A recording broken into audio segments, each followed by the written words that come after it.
And then at halftime,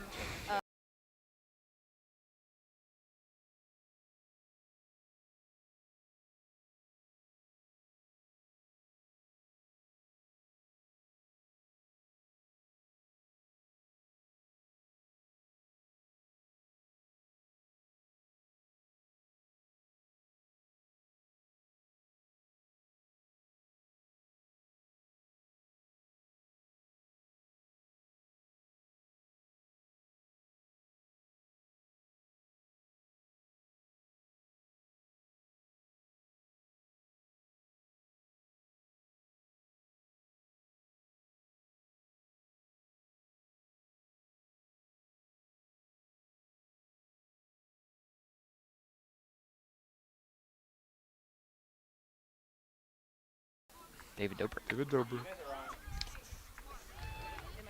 okay, Lucas talk. Check, Huh? check. Check. Oh yeah, I heard you. I definitely heard him. You didn't He hear is him? still not audible. Cole, stop Okay, talking. I think Stop talking. I can hear Why? myself now. Yeah. Though. I can hear you, Lucas. You can hear me? Can you hear me good, T? You guys are all at the same level. Hey. Huh? Am I supposed to say T?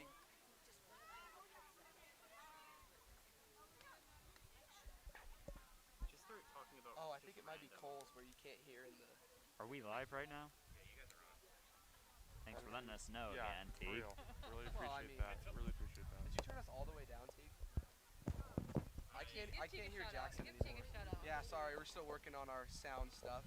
I don't think there'll be anybody on right now, but if there, Go yeah, ahead. okay, we're good. All right, so our gaff did not come to bite us in the butt. All right, let me see that. One second, I'm not quite Bro, done. this will be I've on the been very YouTube distracted. afterwards, so we still can't say anything. Nah, they can cut wild. this out. Nah, it's a good idea. Can you hear us, T? I don't even see the stream. It's gonna be so hard not to breathe in this thing I know. Jackson, I can hear everything you said. Like your microphone's super sensitive. because mine doesn't have the little styrofoam, whatever it is, Oh, yeah. it's foam thing. Yeah, I don't see the live. 'Cause I got Oh, by the way, this is. Oh wait, no, it's fine. Never mind. Can you hear me good, Teague? Here, can I see your offensive one or this one? Yeah, if yeah, you're go done ahead. with it. I like this a lot better. I feel like I'm not just screaming into the microphone. Facts, bro, because you didn't really have an idea of how loud or how quiet you were. Oh, you didn't even do this one. Oh yeah, you did. You should Yeah, I offense I for didn't that. I didn't do ours. Cole's like perfect. All right, good. What about me? He's good. Can you even hear me, Teague? All right, I think I bet that's. you're hearing me through one of their microphones. Yeah, I am hearing you through their mic. Nice. If only we should definitely test it before right now. Do we have enough? Dude, what number is this? They're both number 54. Yeah, we can do that. Oh, is that number? And he's number 46? Number 54. But he's number 54. All right, well then obviously I read that one wrong. I'd rather clip it. Who is it? Lane Rogers and Austin Rempel. Rogers is 55. 55. Rempel Okay. is 54. I don't think offensive really matters as long as they're not on defense too. And I don't think Rempel. Oh, they're definitely on.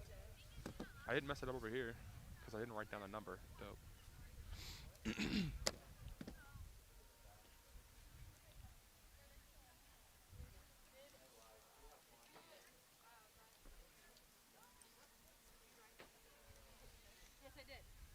Okay, there you go. There you go. Okay, yeah. Gotcha. You have that on your script. Yeah, I can get it on my phone. So we're live right now with our audio too. Are we? No, I'm asking. Oh, I don't know. I think so. Yeah, but they don't tell us. I really.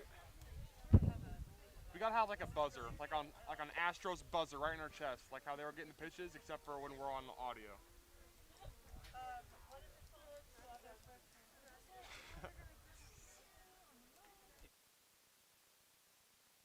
Or if you really want it.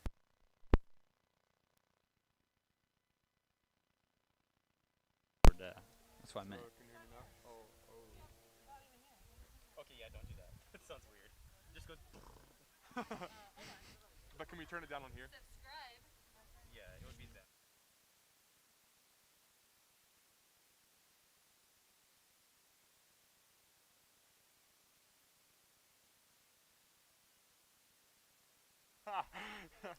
Hello, can you hear me now? Hello, can you hear me now? Dude, we need some paperweight or something. These things are gonna blow around. We're gonna have to cut that out. All right. Do you want to do a quick introduction without Lucas here? Yeah, we can. Hey, Amber, how many viewers on right now? Okay, then we're gonna wait. We'll wait till 10 minutes and then talk for 2. They just heard that lost and they one? left. Yeah, I'm just gonna mute us for now.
Here with Coach Bowerly of the Hesston Swathers. We're going to be talking about a little bit of the preparation that went into this offseason. Ladies and gentlemen, welcome to Swathers Here with Sports Coach Network Bowerly broadcast of of the the Hesston Hillsboro Swathers. We're going to Trojans be talking versus the about a little bit Hesston of the preparation that went Swathers. into this Tonight I'm offseason joined by and Cole also some things to Dutchendorf. look forward in this next game. So what was the most difficult part of being a coach this offseason with all the events that happened around the world in the last year? I think there were. Here with Coach Bowerly of the Hesston Swathers. We're going to be talking about a little bit of the preparation that went into this offseason and also some things to look forward in this next game. So what was the most difficult part of being a coach this offseason with all the events that happened around the world in the last year? I think there were two challenges. One was the fact that we lost contact with a lot of players a little bit when it first started. You know, you're trying to connect with them, Google Hangout meetings and text messages and things like that, you know, through your classes, things like that too. But, you know, it was hard because for a couple weeks, you know, you had everybody responding to everything, and then after a while, it's just hard to keep track of everybody, and hopefully they were doing fine. And, you know, most guys were connecting with us, but it's tough in different situations that some of them were going in. And then the second thing, once we got it going in the summer, you know, all the regulations that we had for our summer training stuff was pretty tight at the beginning. And so as coaches, you know, we were working with small groups at the beginning with all the different levels from high school males to middle school females with our summer conditioning stuff. You know, we had a lot of sessions, so we were going pretty long days for the first couple weeks to try to get everybody in. I mean, which was good.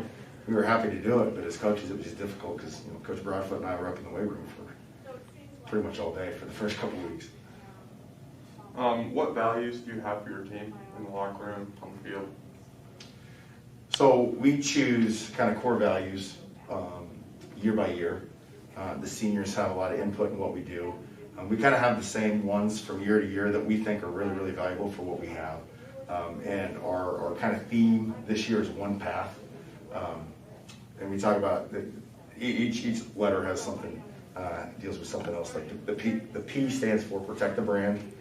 You know, we're talking about the brand of Hesston football that's been set for years and years and years, well before we're here, and well before a lot of these guys were actually born, really. Because you look at the tradition of Hesston football, it's gone back a long ways with, you know, a lot of players and a lot of coaches. So protect the brand, add to the legacy is the A.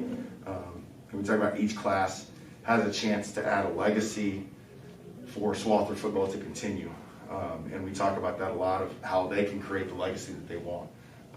And they'll create the legacy that how it ends up with their effort and their attitude and how they end up executing on the field. The T stands for together we overcome. You know, football is adversity. Football is sometimes chaos on Friday nights, and you got to figure out how to overcome those situations and deal with adversity. And then the H is hammer any opposition. Kind of just an aggressive way of if there's opposition that we're facing with the opposing team or opposition within our team of our core values, you know, we're going to address that and we're going to move forward with a plan. So that's kind of what we have this year. You know, we always talk about being close as a family, being close as brothers, and every program says that, but I think we try to go a little bit further than most and really try to live that out. Obviously, you guys dealt with a little adversity last week. Ryan went down, I think, in the second quarter. We've had some untimely injuries in the past. What was kind of the focus on trying to get past that and win that game?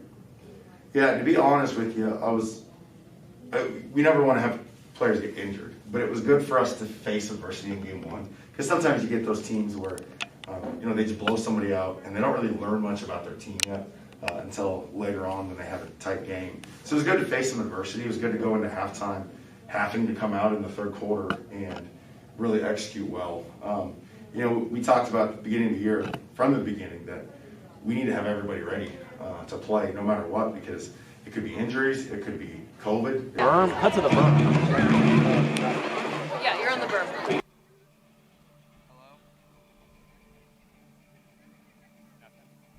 Hello? No, I can just hear more of the other people. There's a lot of white noise. Hello? Yeah, there's a ton of white people. Well, ladies and gentlemen, welcome back to the Swather Sports Network for tonight's broadcast of the Hillsboro Trojans versus the Hesston Swathers. As we speak, the Swathers are making their entrance over the berm.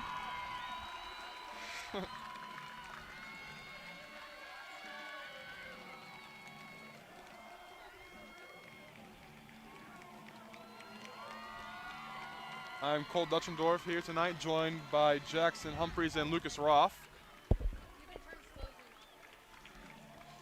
Say my mic's not working. Luke's mic is currently not working against all odds. Tonight, the Swathers come in with a record of 1-0 after beating Haven last week. The Trojans also come in with a record of 1-0 after defeating Nickerson. Should be a really good night for football. Weather is perfect. Little wind, around 60 degrees. Should be a really good night for football. The captains for Hesston are Braden Esau, debuting his freshman or senior season after sitting out last week, and Ryan Eiler. Obviously, that's a good way to start the week for the Swathers, is with Ryan Eiler being in this game. Didn't know what was going to happen after he was shaken up last week. Captains for the Trojans are Dylan Bolt and Austin Rimple, both seniors.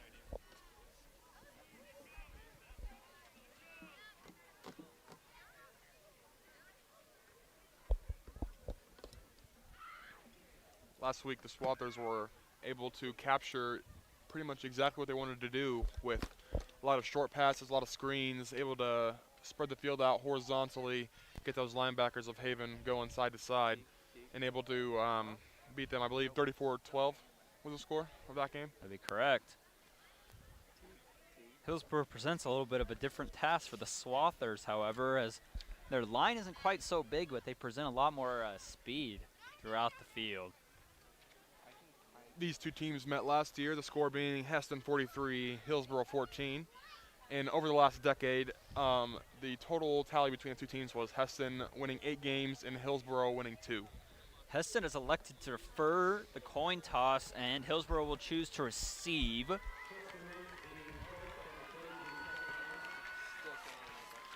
Coach Barley usually likes to let his defense start off and gain some momentum for the Swathers and take the ball in the second half. I believe Hillsboro also switched to a spread last year, similar to Haven. So something you don't see very often is 2 spread versus spread games in the first 2 weeks of the high school season, especially here in the CKL. Yep, it's definitely an advantage for Hesston coming in having already faced a spread offense. Nickerson's definitely a smash-mouth team, so Hillsboro's going to have to adjust to face a new offense. Their passing game was very good last week, in tip-top shape, as quarterback Matt Patusik only threw 7 passes but had 3 touchdowns and 232 yards in the air. Wow, what quite efficient. Those 3 touchdowns were actually all 60-plus yards, which Wow. pretty insane, honestly. Can we move this one and switch it with like Cole so then like we can, I don't know, I don't want to make you share, but like. Alright, just chill. Do we really need a roster? Kicking off for the Swathers, number 56, Cody Wolgamuth. I'll just wait.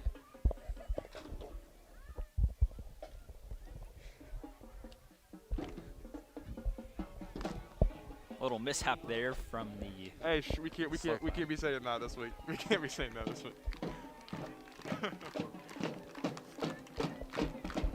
We're professionals now, Jackson. But Come they on did now. a great job in getting the slope.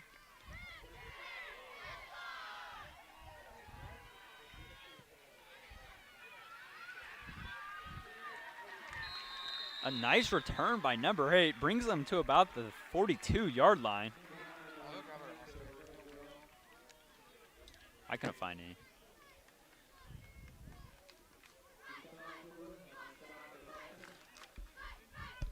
Like we said, quarterback for the Trojans is Matt Patusik. With the in the backfield with him is Jamari Harris, running back number 28. Out wide will be senior Dylan Bolt, Jackson Handshoe, and Frank Wickert.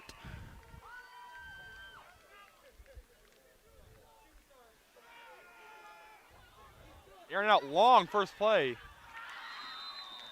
Patusik had a man wide open downfield after the play action there, but managed to just overthrow him, and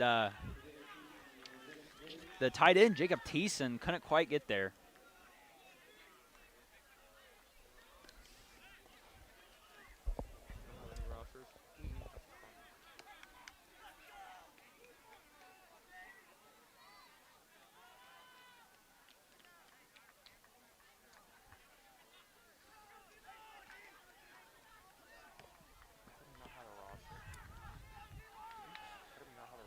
Petusik back to take the snap out of the shotgun. Mario on his right. He keeps it himself. He'll go out to the right with a full lead of blockers and pick up a nice gain of about 11. Braden Esau already getting in there on the defensive side for the Swathers. Or it looks to be just short of the marker there. That's a play that Hillsboro will go to a lot, is that zone read. Look for that a lot tonight with the duo of Petusik and Harris in the backfield. Yeah, Harris is quite a lead blocker if you can get him out of front.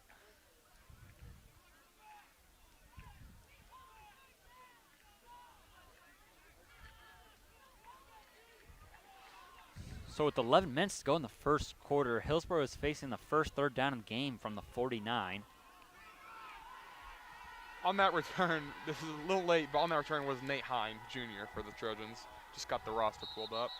Petusik's empty in the backfield, but it looks like Hillsboro will take their first time out of the game to prevent the delay of game penalty. Want to think this third down over.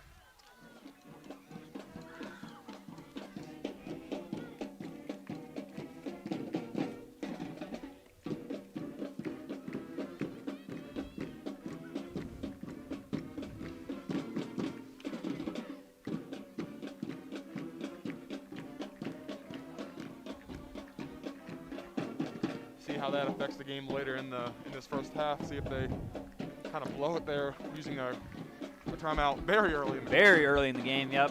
Early in the season, it's pretty common for teams to burn a timeout early when they're pretty disorganized getting the play in. You saw that a little last night with the Kansas City Chiefs and the Houston Texans in that second half. Both teams using a timeout early. So Petusik is still back in the shotgun with no running backs, 3 wide receivers out left. Bolt motions into the middle. Petusik manages to find a crease and will get the first down. Not sure if that was a designed run or if that was a run pass. If that for was a Petusik pass, there. a really good decision to get out of the pocket and just get that first down, find the hole. Yep, definitely the safe play there.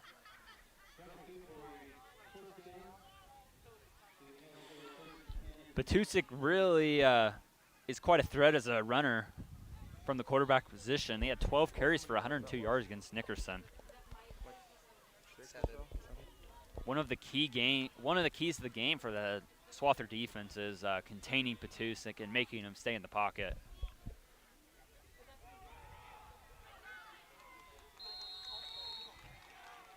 That's Jamari Harris's first carry. He'll gain about a yard. Railed by several Swathers there on that play. Right past line of scrimmage.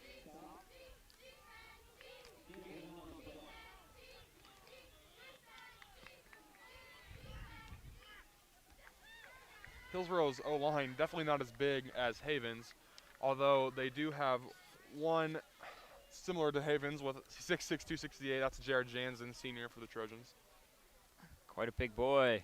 I'm sure Hesston's defensive line is really appreciative of the fact that they're not going against 240-pound plusers at every position on the line there.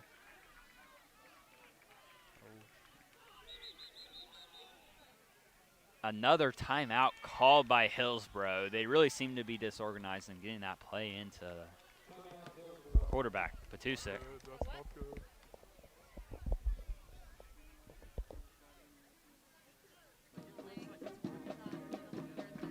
Hillsboro burns another early timeout. A little disoriented to start this game. They employ the sign-raising logos as either a play calling method or a distraction, as it's used in some college programs.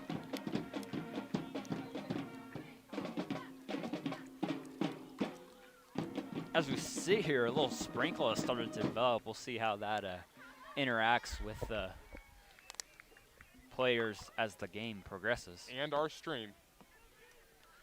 That is true. We are totally open to the elements out here.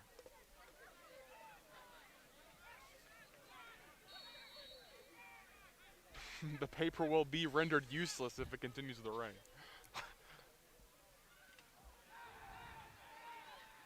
Petusik hit as he throws. Pass falls incomplete, and there's a flag down on the play in the backfield, likely on the hit on Petusik. That's either got to be rough on the passer or I would guess the holding other than that. But I don't think it'll be interesting to see what they call here. And that is what they call. I don't think that was a late hit. I think he actually put his weight down on him. That's going to be 15 yards for the Trojans.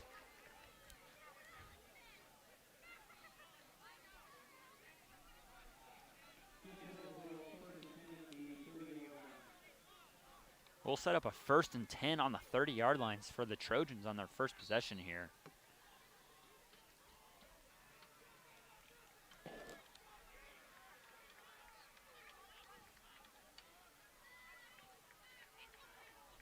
Crucial for the Swathers to get into a rhythm here on defense.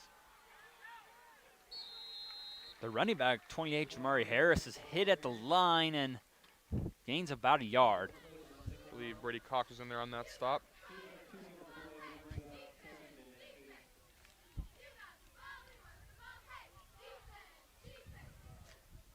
He played pretty well on defense last game, tallying 6 tackles.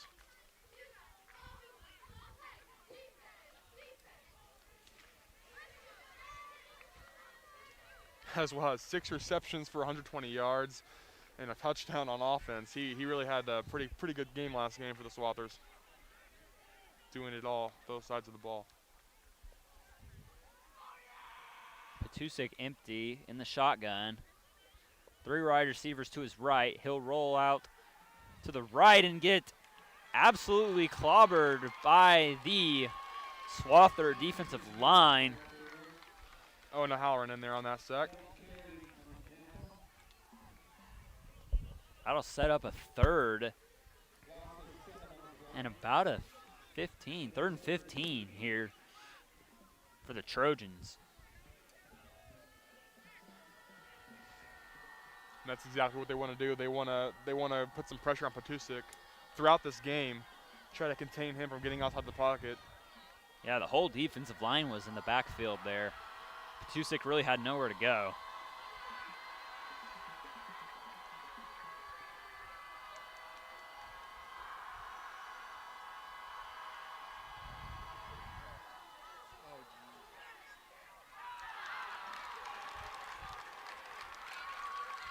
I believe that pass was broken up on the play. Can't really tell from our vantage point. Pass was intended.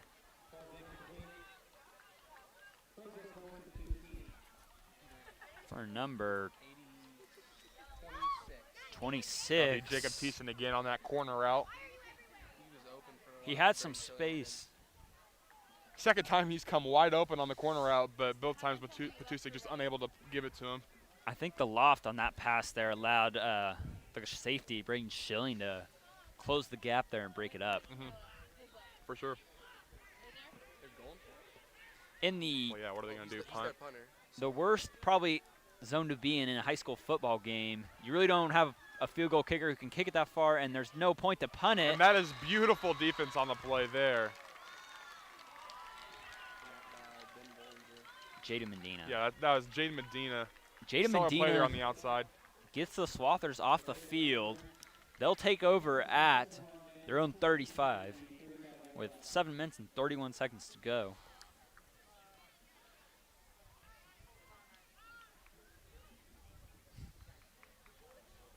So the Swathers will take over on downs at their own 35.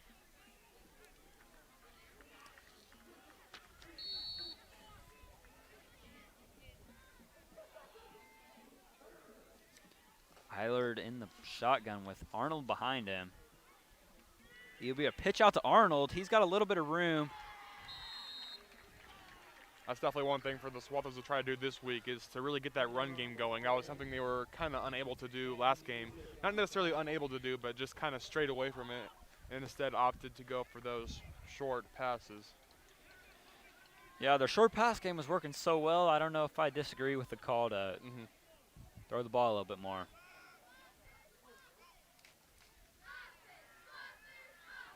And there's a short pass there.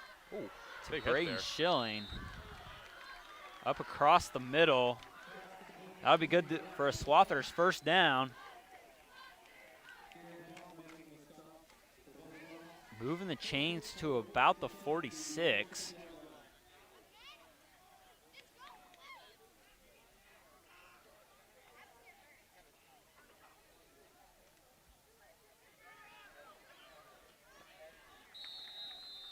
So and Reed there was bottled up by the Trojans.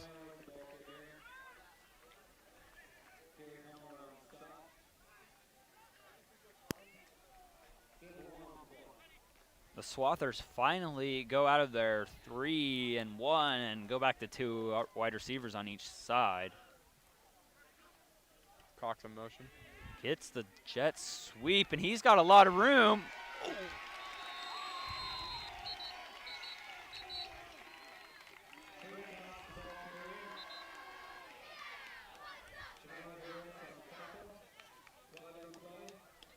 I believe they'll get it for a horse collar here on the tackle. Yeah, they seem to be discussing something. Cannot tackle up there by the shoulder pads and the neck pads if you're a defender. Well, you can as long as you don't get underneath them.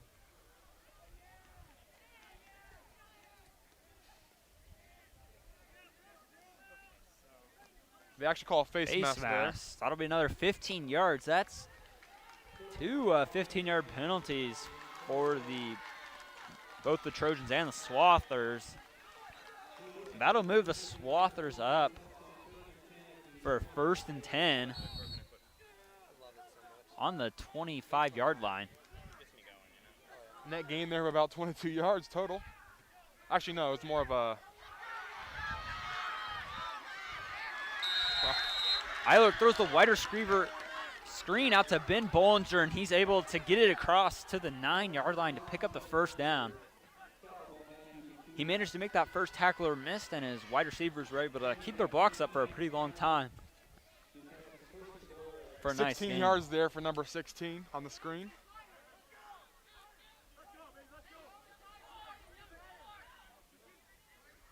Little problem there with the shoulder pad on that tackle. Wait, am I plugged in? Can you boys hear me in the headset? Oh wait, never mind, it's a different sound thing.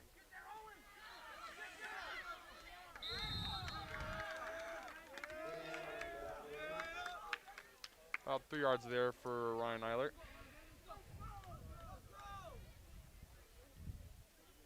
Coach Bowerly really likes to utilize his quarterback's runs, even up the middle sometimes.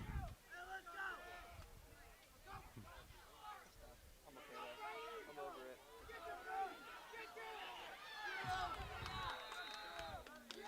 And he is in there for a touchdown.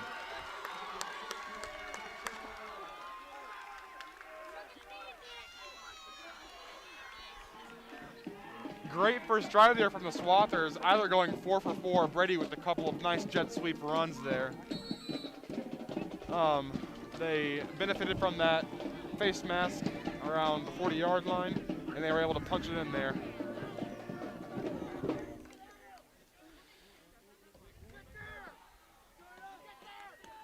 And the 2-point conversion is successful again to Brady Cox.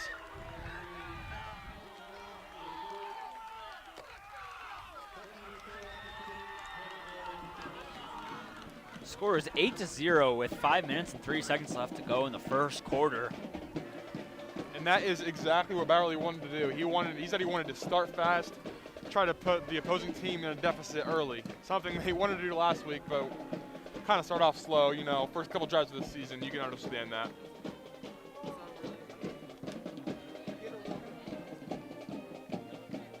Well, we'll see how Hillsboro is able to respond to the Swathers' first score of the game.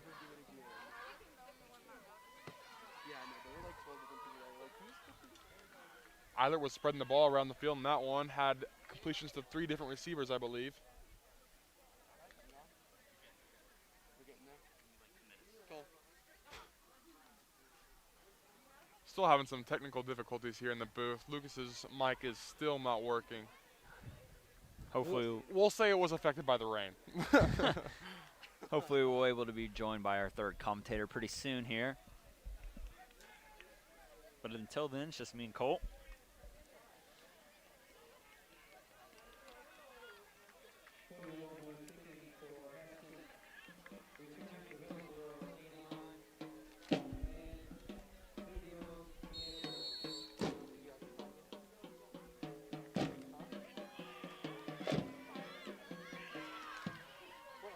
Taken out the 20-yard line by Nate Heineken. Oh, and the ball is loose. It's a wild scramble for the ball. There's a lot of big pile. Hillsboro thinks they have it. And it will stay with Hillsboro there. They just avoided a costly mistake. They could not afford to go down 2 possessions there early. But they get on top of it and will take over at their own 30, 35 or so, 31. Yeah, Hesston was able to manage to rip that ball out of number 8's hands there. But he managed, or the Hillsboro Trojans managed to dive back on top of that one. It'll set up a 1st and 10 at the 31-yard line for the Trojans.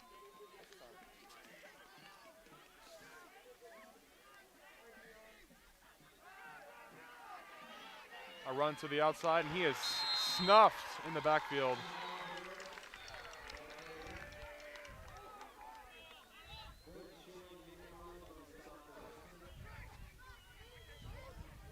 It's about the 4th run for Jamari Harris there. That's gone for no gain.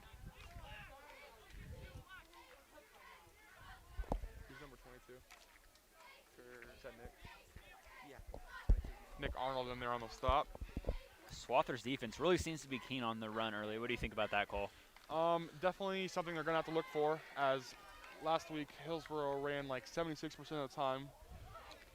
But also you got to be prepared for those long passes early in the game, as they've come out and they've shown they're willing to do, just unable to connect on a couple of those.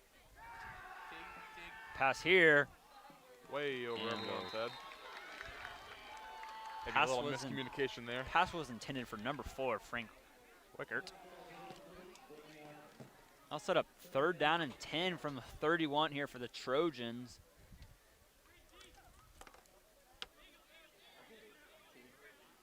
Crucial again for the Trojans to convert here. I mean, obviously it's manageable to come back from this, but you don't want to be down in a hole early. You're going to really have to expect the Trojans to pass here after the run game has been somewhat unsuccessful. Yeah, after Petusik had that one rush for about 9 yards on their first play, haven't really done much since then.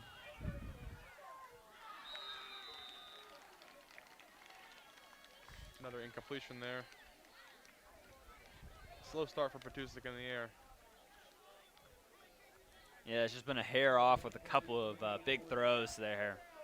Swather's got to watch out, though. Those receivers are open. It's just a matter of Petusik putting the ball in their hands. Yeah, the defensive line has really made it hard on Petusik. They've been getting a lot of pressure. He's had to deal with a couple of sacks. That's Petusik, exactly right. Tough to make a good throw when you got 4 dudes just. Oh, that punt is almost blocked there.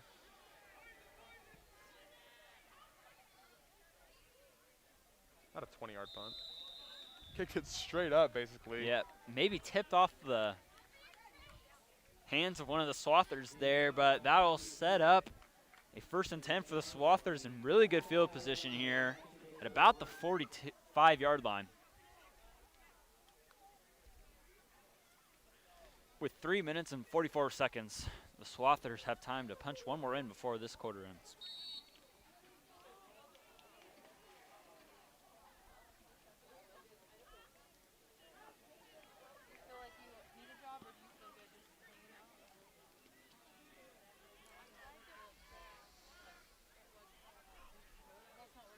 Brady in motion again.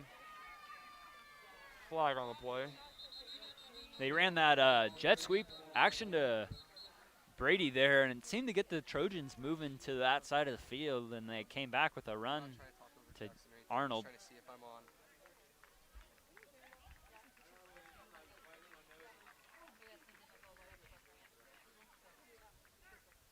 Nope.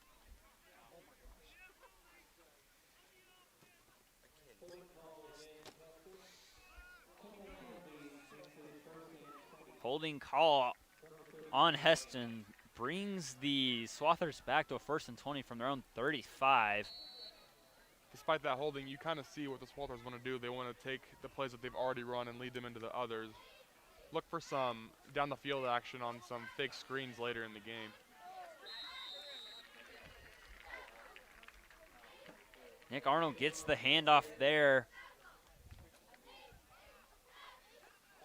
And then that's basically a 1-yard gain. They had a bunch of wide receivers out on the weak side of the field there and just weren't able to get any space for Arnold. Tig.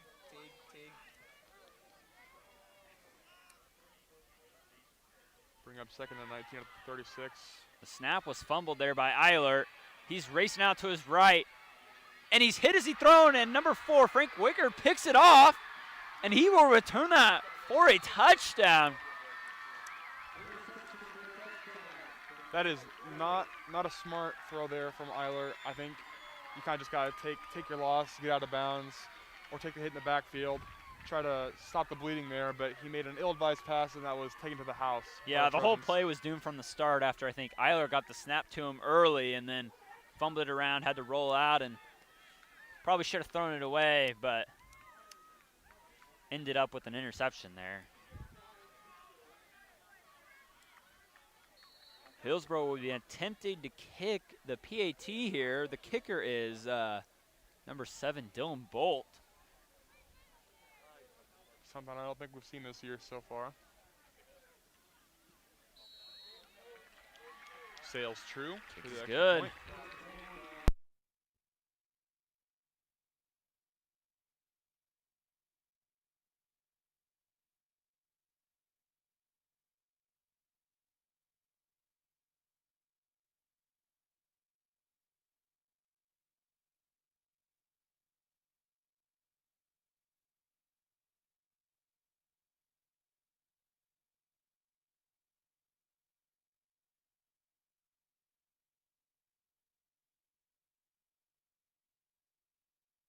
Happened. I totally missed it. They My back bobbled on the Teague. snap, and then the entire Trojans defensive line was in the backfield chasing Eilert, and then he threw the ball across his body to number 4, I believe. Who was that? Teague. Who made that pick on that last play, Jackson? Frank Wickert. And he took it to the house. So with 2 minutes and 55 seconds left to go in the first quarter, Hillsboro will be kicking off to the Swathers, who have Brady Cox and Max Warner back to return here. Hi guys, I should be on now, hopefully, maybe. I'm Lucas Roth, by the way. I was just waiting patiently, but looks like I think Cole and Jackson did. You guys did good while I was gone. Thank you, Good stuff. Lucas. I appreciate it. I missed being here. We're glad to have you back. Thank you. The kicker for Hillsboro is number 4, Frank Wickert. Just made that interception and house call. Sure. I'm very happy about that. The kick is a short, high kick. It's going to be tough to Couple field for the bounces. Swathers. Fielded by Tyrone picks Tyrone. it up and has some room. What and a ends play. up going out of bounds at around the 43-yard line. What a play by the Swathers, Tyrone Taylor. He just picked it up right on the run, and I mean, he made it pretty good with what I thought wouldn't be much out of that play. So Yeah, definitely proud of created Tyrone something there. out of nothing there on that play. Tough judgment to make there. Looks like he kind of shanked it off his foot, but they were able to field it and get it to the 45-yard line. Yeah, that's definitely a tough kick to field, in my experience on kickoff return. Oh, yeah. The middle school days. The middle school days, that is correct. Swathers offense back on the field in the shotgun. Sends Brady in motion. And the run Fake the same handoff to action they Nick did up on the the middle. first play, but Eiler will keep it and be stopped for about a 2-yard gain there. See if the Swathers can rebound from that last interception. Eilert with Nick Arnold directly behind him. Twins out right and left.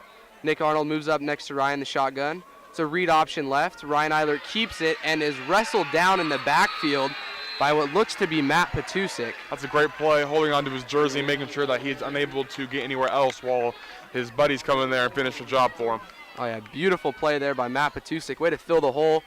I mean, it was the right read for Ryan to not give it off to Nick there, but just Matt made the play there, and that's a good penetration as a whole for the Trojans defense there on that play.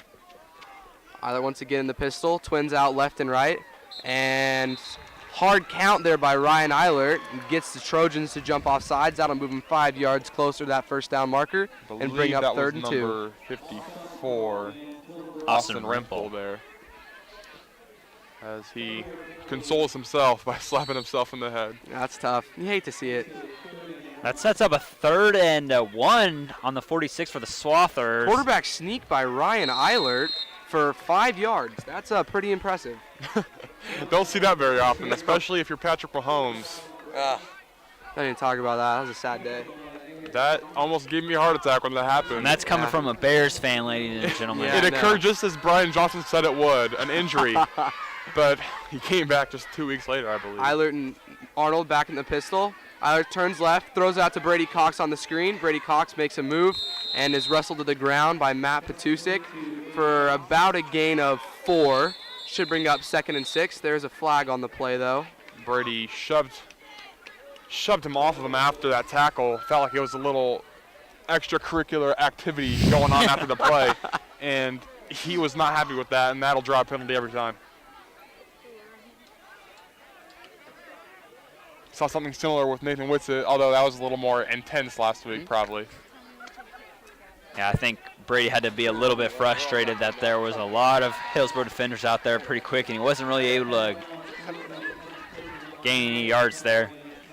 A theme we've seen through these first 2 weeks is Swathers basically trying to get Brady involved in as many ways as possible, whether that's on the ground or through the air. Yeah, with his speed, it's a great idea just to throw him out in space, let him make a couple guys miss. Well, that sets up a 2nd and 20 for the Swathers at midfield. Swathers back in the pistol. Ryan takes the snap, drops back, decides to run right, avoiding defenders left and right, and he's going to throw the ball away. Very nearly the- picked again. Yeah, he threw it to the feet of what looks like Colton Diller.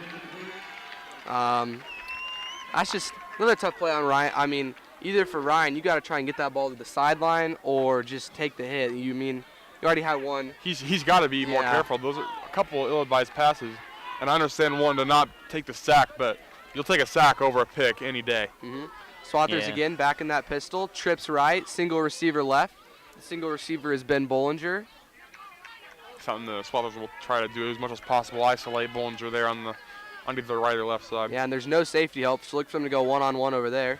Brian Eilert's looking right. And that's now what looks we'll do. back left, throws out to Ben Bollinger, jump ball. Oh, Caught by he Ben just lost Bollinger. him. That is a moss.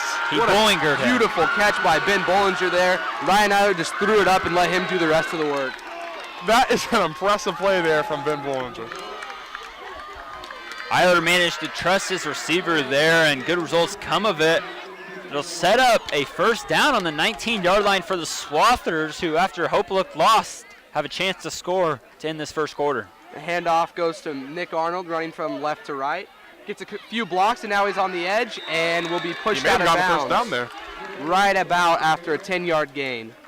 Couldn't tell the chain gang guy dropped the sign, but I don't blame him. I wouldn't want to get hit by Nick Arnold going full speed either.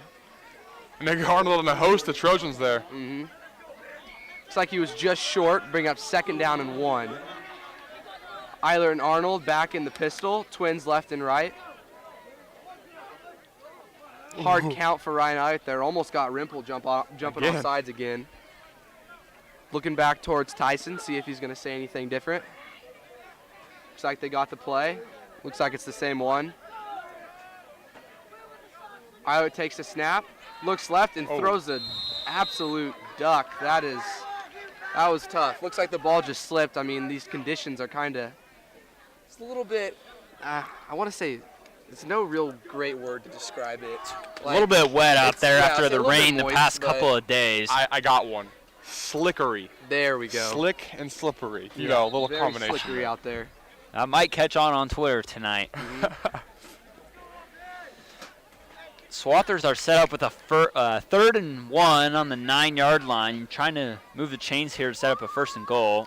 Looks like they might do that quarterback sneak again, and they do. Ryan Eiler goes right up the middle, but he is absolutely stuffed. And the ball is loose. Yeah, I heard fumble.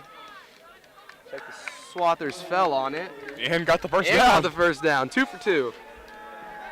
The Swathers pulled that play there where Ryan starts in the pistol and crawls up to the quarterback, and as he's crawling up, he takes the snap. Probably not how they wanted to achieve it, but the end result was the same, 1st and goal.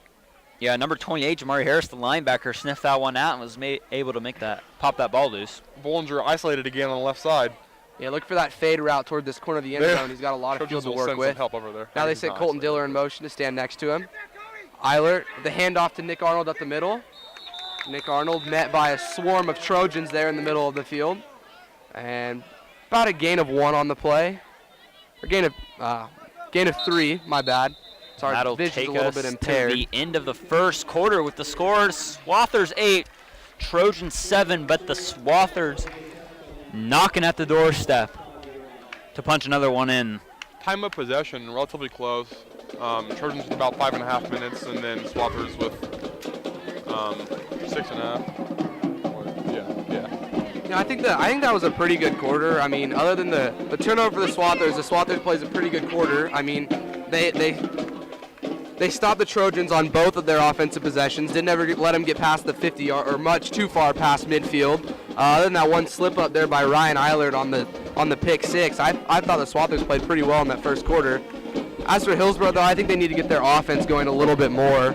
They're kind of slow out of the gate, but so if they want to have a chance at catching the Swathers' high-tempo, high-scoring offense, they got to put some points on the board pretty soon. Yeah. Totally agree with you there, Lucas. Thank you, Cole.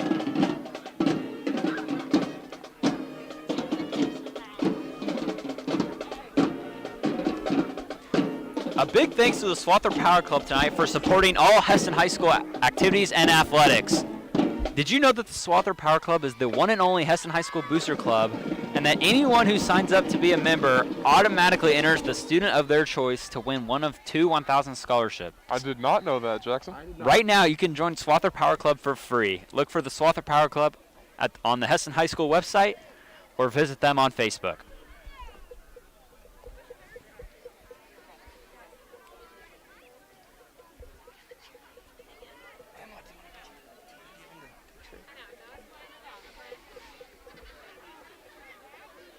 I don't know why I'm smiling. I have a mask on. Yeah, I know.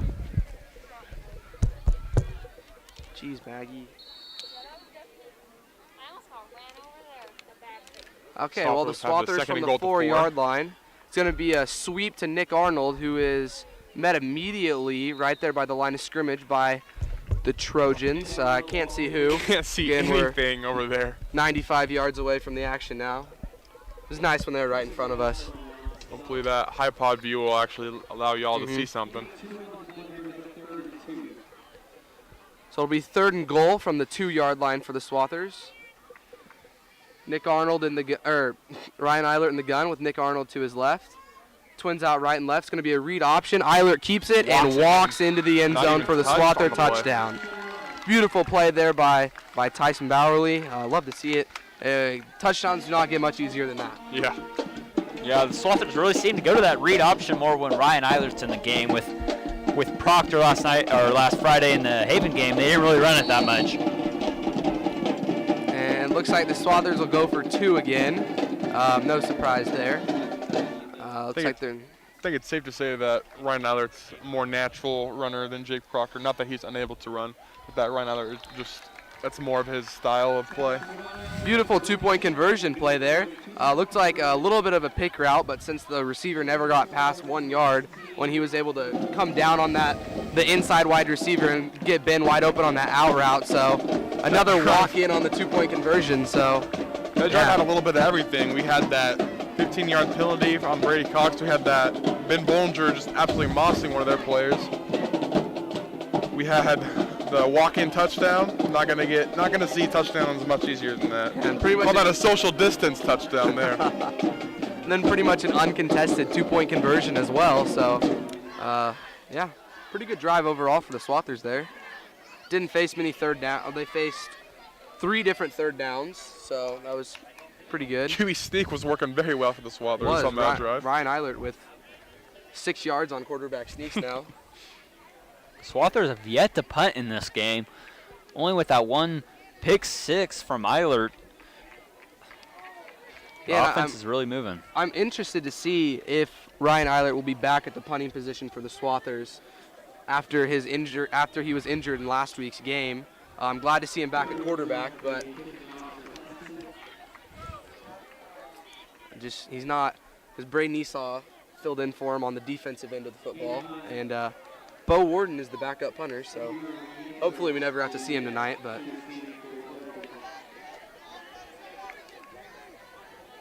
And that is not to put down his punting abilities. no, just you don't want to have to punt. Petusik will field the kick, and Not he Petusik. runs. It's not Petusik. It looked like an 8. It's number 8, 265. So Hine on the return then, and he is met by for the 3rd time on the kickoff.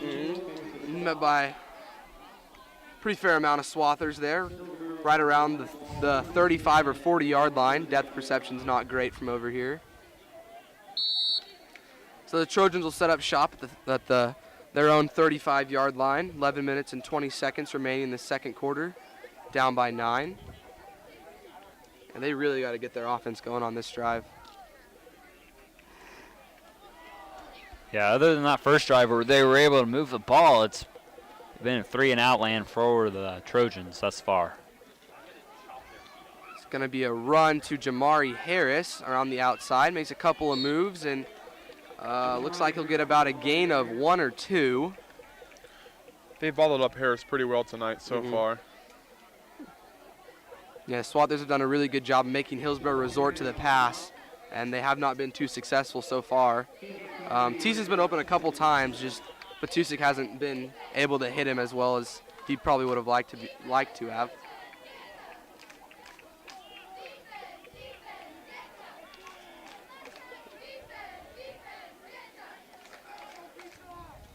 It's like a diamond formation for the Trojans, and the handoff is to Jamari Harris again, and he finds a hole on the outside, and he is gone.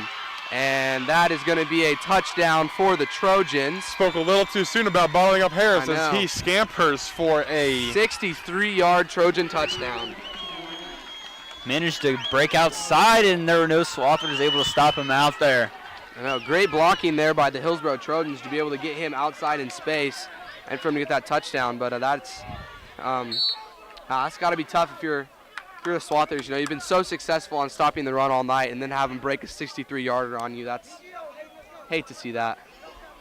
Yeah, I'm wondering if that had anything to do with the new formation. The Trojans were in there. They'd been going single back the entire night, but they switched to the double back at least. Kick is no good. Wide left. Well, that makes the score 16-13 in favor of the Swathers with 10 minutes and 30 seconds to go. Much needed answer there for the Trojans, and it didn't take long either, only 50 seconds. So defense is going to be nice and worn out though. Their defense has been on the field for the majority of this game. So they're looking for a quick 3-and-out, try and get back on top in this ball game.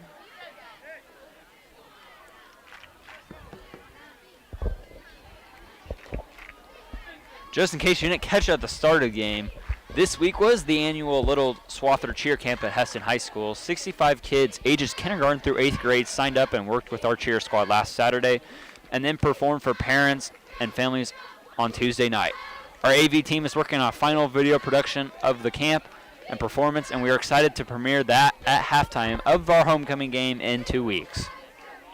Who do we play that week? Is that Collegiate. Oh, that'll be a tough game. It'll be a tough game. Yeah, in 2 weeks, Hesston will have their first district matchup.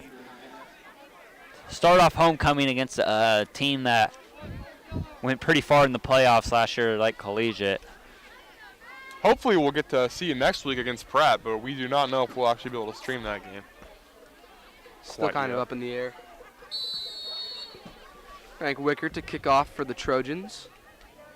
Back to receive, Cox. and Warner. Another fairly short kick, fielded by Cox around the 20-yard line. Finds a seam up the middle, and he is tripped up and will fall right around the 37-yard line for the Swathers. I thought he had a seam there. He could go somewhere, but looks like someone caught him by the shoelace right there at the end. Yeah, if he hadn't got tripped up, it would have just been him and the kicker. And I have Brady in that matchup for sure. Yeah, I agree.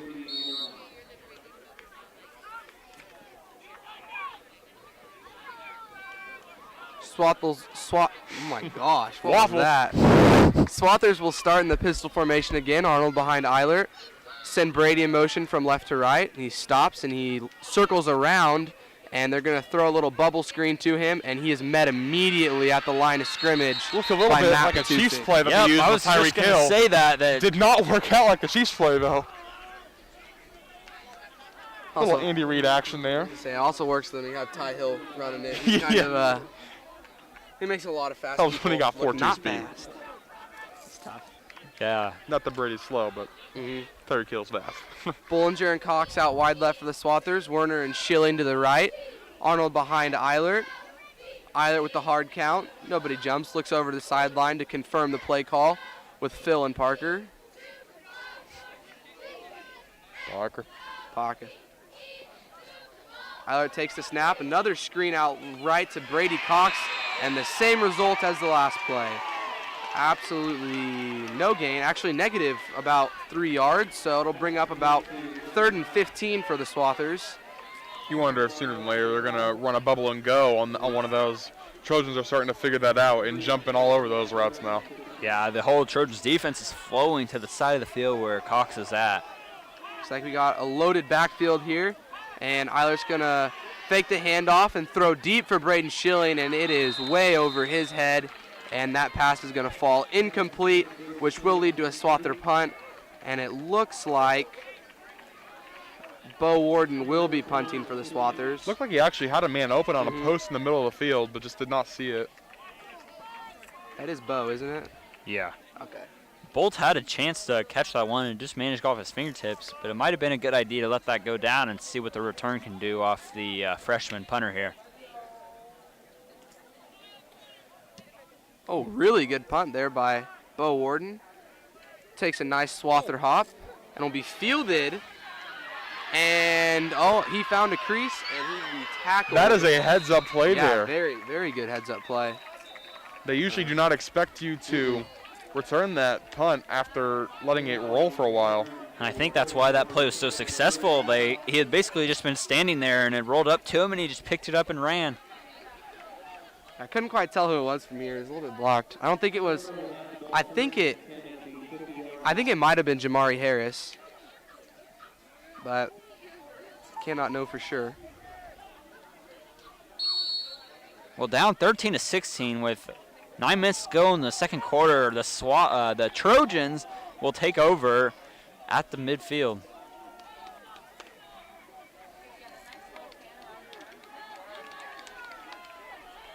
Swathers in their regular 3-4 defense, three men on the line and 4 linebackers. Patusik in the gun, takes the snap, a little bubble screen out to Nice Jamari Harris. catch there. Great catch, slips one tackle, absolutely throws Ben Bollinger to the ground, but Ben Bollinger able to bring him down by that arm, but It not almost gets before a concussed by his own 15-yard teammate there. gain. The Swathers are going to have to adjust to this double back set of the Trojans. That's 2 successful plays out of it. That was a 17-yard screen pass to Jamari Harris there. He made a nice little grab there, too, out of the backfield. Yeah, one-handed. That was a great catch. Otherwise, Just that that would have quick been. swing pass.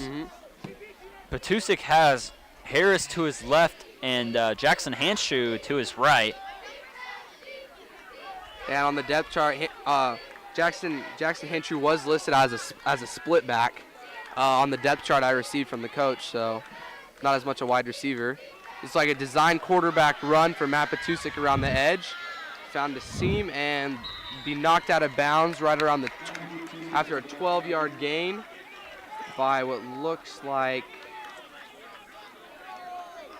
Jake Proctor. Yeah, looks like it was Jake Proctor there on the stop. Swathers defense has got to get something figured out. They've just been getting pretty much demolished on these last couple plays. Yeah, we spoke too soon. They had done a really good job with stopping that run game, and we had that 163-yarder, then another 12-yard run there by Petusik, and a little screen pass. But now I got that another backfield there, and he's gonna fake the handoff to Honshu. He's gonna roll right, and he's gonna be sacked by Dalton Carey. Just what the doctor ordered there for the Swathers. Try to put some pressure on the Trojans again after being basically on their back feet for the last couple plays. Yeah, it looks like it was, I don't know what happened there. There were all three of the country boys there in the backfield for the Swathers. Don't know who that's. That's Cody, Wolgemuth, Ono Howler, and Dalton Carey, all there right next to Matt Petusik, but Dalton was the one that was able to bring him down. You were saying, Jackson? Yeah, the Swathers have continued to get pressure on Petusik, and anytime he drops back to pass, he hasn't really gotten a chance, an open pocket, to be able to make a throw. Probably something that'll be discussed in that Trojan locker room at halftime. Petusik on the pass over the middle to Frank Wicker. Yeah. That might have been Petusik's first pass completed past the line of scrimmage tonight. I think it was. Started off rough. Not exactly the same result as he had last week against Nickerson. Quite true. Went 5 for 7 for 232 yards and 3 touchdowns. That's kind of impressive there.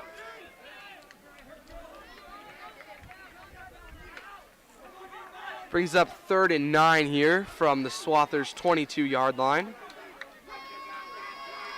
Anytime you can average 46 yards a pass, you're doing something right. Petusik with Jamari Harris in the backfield. Back to pass again. He's swarmed again. He's hit as he throws, and it goes over Jamari Harris's head there, who is defended by Brady Cox. Really tough pass there with the defender on his ankles. Actually almost completed it. Yeah. Pretty good strength there to almost get that into the receiver's hands. That was a really athletic play there by Matt Petusik. I did not think he'd be able to throw that ball. A little Carson Wentz-esque. Owen O'Halloran there with the pressure on Matt Petusik. But nonetheless, brings up 4th and 9 for the Hillsboro Trojans here.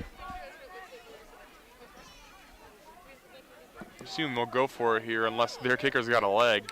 It'll be about a 39-yard field goal from here, which obviously isn't too far out, but for high school, that's pretty much unheard of. Unless you're Jorge Unless you're Jorge Morales. I was just going to say the Trips same thing. left, single wide receiver right. Jamari Harris is single wide receiver on the right side. Petusik running the flood kind of play, rolling right. He's going to throw it up to the end zone. That's a to touchdown. a wide open Dylan Bolt for a Hillsboro Trojan touchdown. Don't get much easier than that. Beautiful throw, beautiful play design. They ran that flood kind of like what Haven ran last week. They had all 3 wide receivers on one side of the field, and then Petusik rolled out and just he was able to find the wide open Dylan Bolt there. I think Braden Schilling just lost him a little there in the backfield. Maybe kept his eyes on Petusik a little too much and slipped by him. Dylan Bolt to attempt the extra point for the Trojans. Good snap, good hold. The kick is up, and this one will be good. So that makes our score Hillsboro Trojans 19, Swathers 16. 20. With 6 minutes and 36 seconds here left in the second quarter.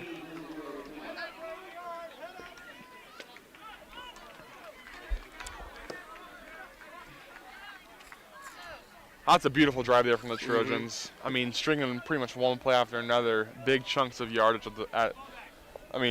they were just not really being able to stop them there, Swathers, that is.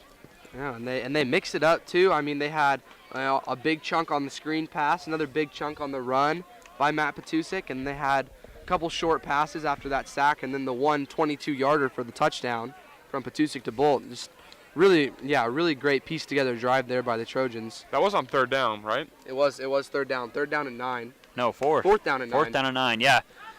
In a 4th down situation, your defensive backfield is just trying to keep them in front of the chains, and Swathers defense failed to do that there. For Hillsboro there, they were going pretty much boom or bust. Petusik was honed in on Dylan Bolt almost the entire play if you were watching his eyes, and he threw it up for the end zone, and it's a nice throw right on the money. It was beautiful. Great route by Dylan Bolt too. He was wide open. Good job for him not to, rush it and start celebrating too early and just see that ball into his hands. As a K-State fan, I've seen that happen many times. Drops or what? Yeah. Another short kick there by Frank Wickert. The ball is not fielded as cleanly as he probably would have liked to by Braden Esau. About the 35-yard line or so. See if the Swathers can bounce back here and put another good drive together after the last possession, which was just 3 and out, right? Yeah, it's really advantage in high school to be able to have a kicker that can kick it all the way to the goal line. There's even with no return, the Swathers are still starting on their own 35 or their own 35. Eilert with Arnold to his right. Stack Twins left. He's going to turn right, throw to Max Werner. And Werner will be taken down after about a 6-yard gain. Another one of those small little bubble passes there for the Swathers. You gotta start to wonder when they're gonna mix it up, because they have really been hitting those screens heavy. I think just that the pass to Ben Bollinger was pretty much the only one that Ryan has completed not to a screen play. Colton Diller goes in motion. Bad snap there. Ryan Eilert's able to pick it up. And he tried to get some of the yardage he lost back. But it's still going to end up as probably close to a 12-yard loss there for the Swathers.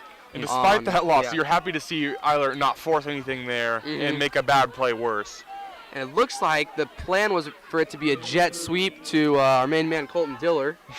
A heck of a game last week. 4 carries, 47 yards, and a touchdown. And yeah, pretty much this first, allotment of varsity minutes. Eilert takes a snap here on 3rd down and is immediately pressured by, is that Austin Rimple? Didn't even get touched up the middle. A sack there for the Trojans, and that is beautiful blitz there. Beautiful, beautiful blitz. Timed that snap and just tore right through the Swathers line. And the O-lineman split perfectly, ran right up the seam, and just Eilert had absolutely nothing he could do. So Bo Warden will come back on for the Swathers to punt this one away. We are definitely in 4th and forever territory here, 4th and 30. Pretty good punt there by Bo Warden. And there's a flag in the down. backfield. Possibly running into the, I was running into the kicker maybe? I did not see anything. It didn't look like roughing because Bo was fine, but. An interesting call from the back judge there. Maybe he saw something down the field. Maybe blocking the back. Must have had to been. That's something that happens a lot on returns. Not a lot, not always caught though. Like there's a lot of people that get away with it. Definitely true. Someone in middle school football who their primary playing time was on the kicking and punting teams. I definitely got hit in the back more than one time. Not a fun experience. Long discussion here from the officiating crew. Well, they're pointing like they're going to back Hillsboro up. Oh, wow. Holding on the punting team. Something you definitely don't see very often. Yeah, that's said it was holding during the return. I don't quite understand how that could be, because, I mean, if they're in possession of the ball, what kind of holding could you be? I think it was on the punt, but I don't know. Yeah, usually that results in a re-kick 10 yards back further down the field, but they give them 10 yards extra on the return. Yeah. And they'll start in amazing field position at Hesston's 32 here. You call like a 30-yard holding penalty there? Yeah, that's a big penalty there. But Petusik in the gun with running backs to the left and the right. He'll keep it and then pitch out to Jamari Harris. The ball is on the ground, and it is recovered by the Swathers. The failed triple option, it looked like, on the pitch. Some miscommunication, and that will be Swathers' ball, so they will get the ball right back. I think that fumble is recovered by Brady Cox there. It was Nick Arnold. Nick Arnold. Just another two. Tough to see. I'm sure someone on the Hesston sideline is probably saying, ball don't lie there. It's definitely a possibility. Definitely. That's a big mistake there for the Trojans, though. I mean, Petusik tried to pitch it at the last second. Probably one that you should keep, but they had great field position. Even if he did get tackled there, I mean, it's still only 2nd and 13 on the 35, but unless Swathers take over, and Eiler and Arnold back in the pistol. Oh, they fake the There it bubble is. screen, and they throw one up for Braden Schilling, and his That is caught, fine, and he he missed is the tackle. And Braden Schilling, and touchdown for the Swathers. And there was the bubble and go. There was. We've been anticipating it all night long. They finally brought it out, and it paid dividends. Yes, it did.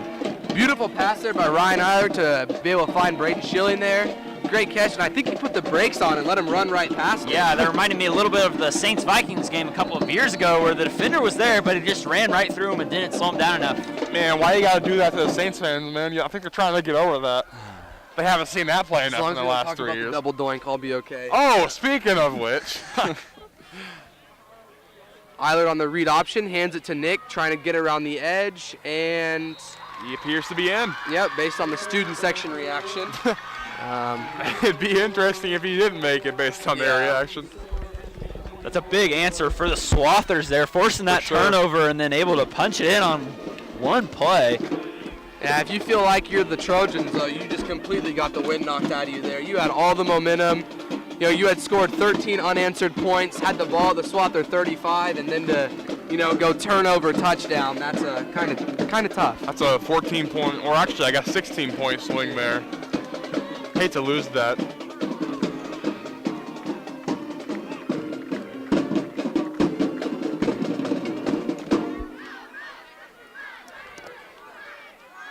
And with the Swathers getting the ball to start the second half, this is a big possession for the Trojans to try to do something here. Yeah, especially since the Swathers get the ball back at halftime.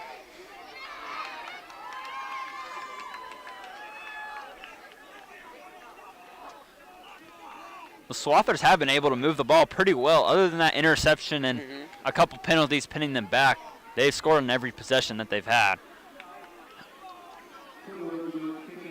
And they've also, they're not so successful in their 2-point conversions last week. They were only 2 for 5. This week, though, 3 for 3 so far.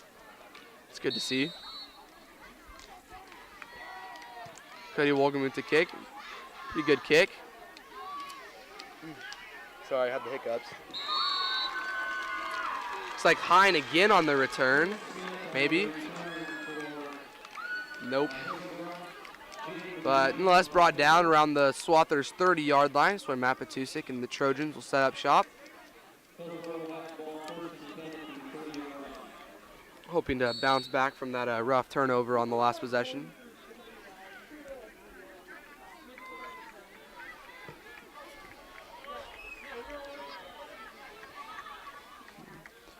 See if the Trojans can bounce back from that fumble on the last drive. Low snap, but designed quarterback run for Patusik. He cuts up, and he is hammered by what looked like by Braden Esau.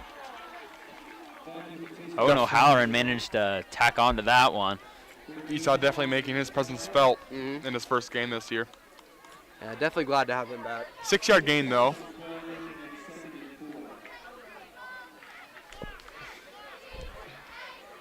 Clock continues to tick down here as we head closer and closer to halftime. 3 minutes and 50 seconds left here for the Trojans. It should be plenty of time based on their previous drives. But as a predominantly running team, this clock could run down on them fairly quickly. Yeah, we'll see. If they continue to run the ball here, about 20 seconds are coming off the clock every time. Those 2 timeouts they used early to get organized on offense might come back to hurt them.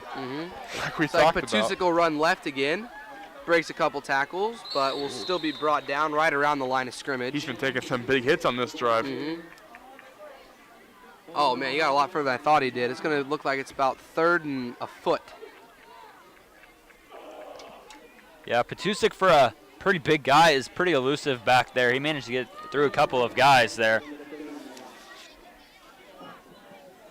I believe this is his first year playing quarterback for the Second, Trojans. he played last He year. played last year? Yeah. Might have played as a freshman. 5'10", 205 there as a quarterback. Yeah, he's pretty big. 205. According to the scouting report. Oh, and that's going to be a false start penalty on Could be number costly there. 72, Phil Cruz. Got to keep your head up there and just bounce back on this next play. Trying to let that one mistake affect the next couple plays. Wow, that is disrespectful there from another fan. Spewing hatred. You hate to see it. Unacceptable. The difference between a 3rd and 1 and a 3rd and 6 is quite great. I'm guessing the percentage difference in converting that is probably about 40%. At least. I mean, 3rd and 1, we've seen it with the Swathers, a couple just QB sneaks. Pretty easily getting the first down. Yeah. Oh, and the fumble snap there by Patusik. He can still pick it up and throw And it that downfield. almost picked there. Could have been offensive pass interference there on Frank Wickert. Yeah, Trying to grab Jake Proctor. At that point, the offensive wide receiver is just trying to play defense and prevent the ball from being intercepted. Good play there, though, from sophomore Jake Proctor. Back at corner this week after filling in for Ryan last week. So looks like Patusik is in punt formation here for the Trojans. Brady Cox back deep what in the am I saying? Back deep to return here for the Swathers. And another flag thrown by the line judge, and that's a real spinny punt. Brady catches it and runs left, hurdles a man, and takes it right around the chain there. So That around punt the had Hillsboro almost 44. no hang time on it. Yeah, none at all. Not what you want to see as a punter. Gives a really speedy guy like Brady Cox time to really adjust and set up his return. And it looked really end over end, so it looked like he may have caught it towards the bottom half of the football. Yep. Which would, I mean, different trajectory there off the foot, but Give it some good old top spin for you tennis connoisseurs out there. We'll see what the call is on the field. Looked to be a legal procedure against the punting team, and they'll decline that penalty to set up first down on Hillsboro's 39-yard line with 2 minutes and 9 seconds to go. let's see if the Swathers can air it out a little bit more here. They only got 2 minutes here to punch it in before half. If they could score here, that'd be big time momentum going into the half.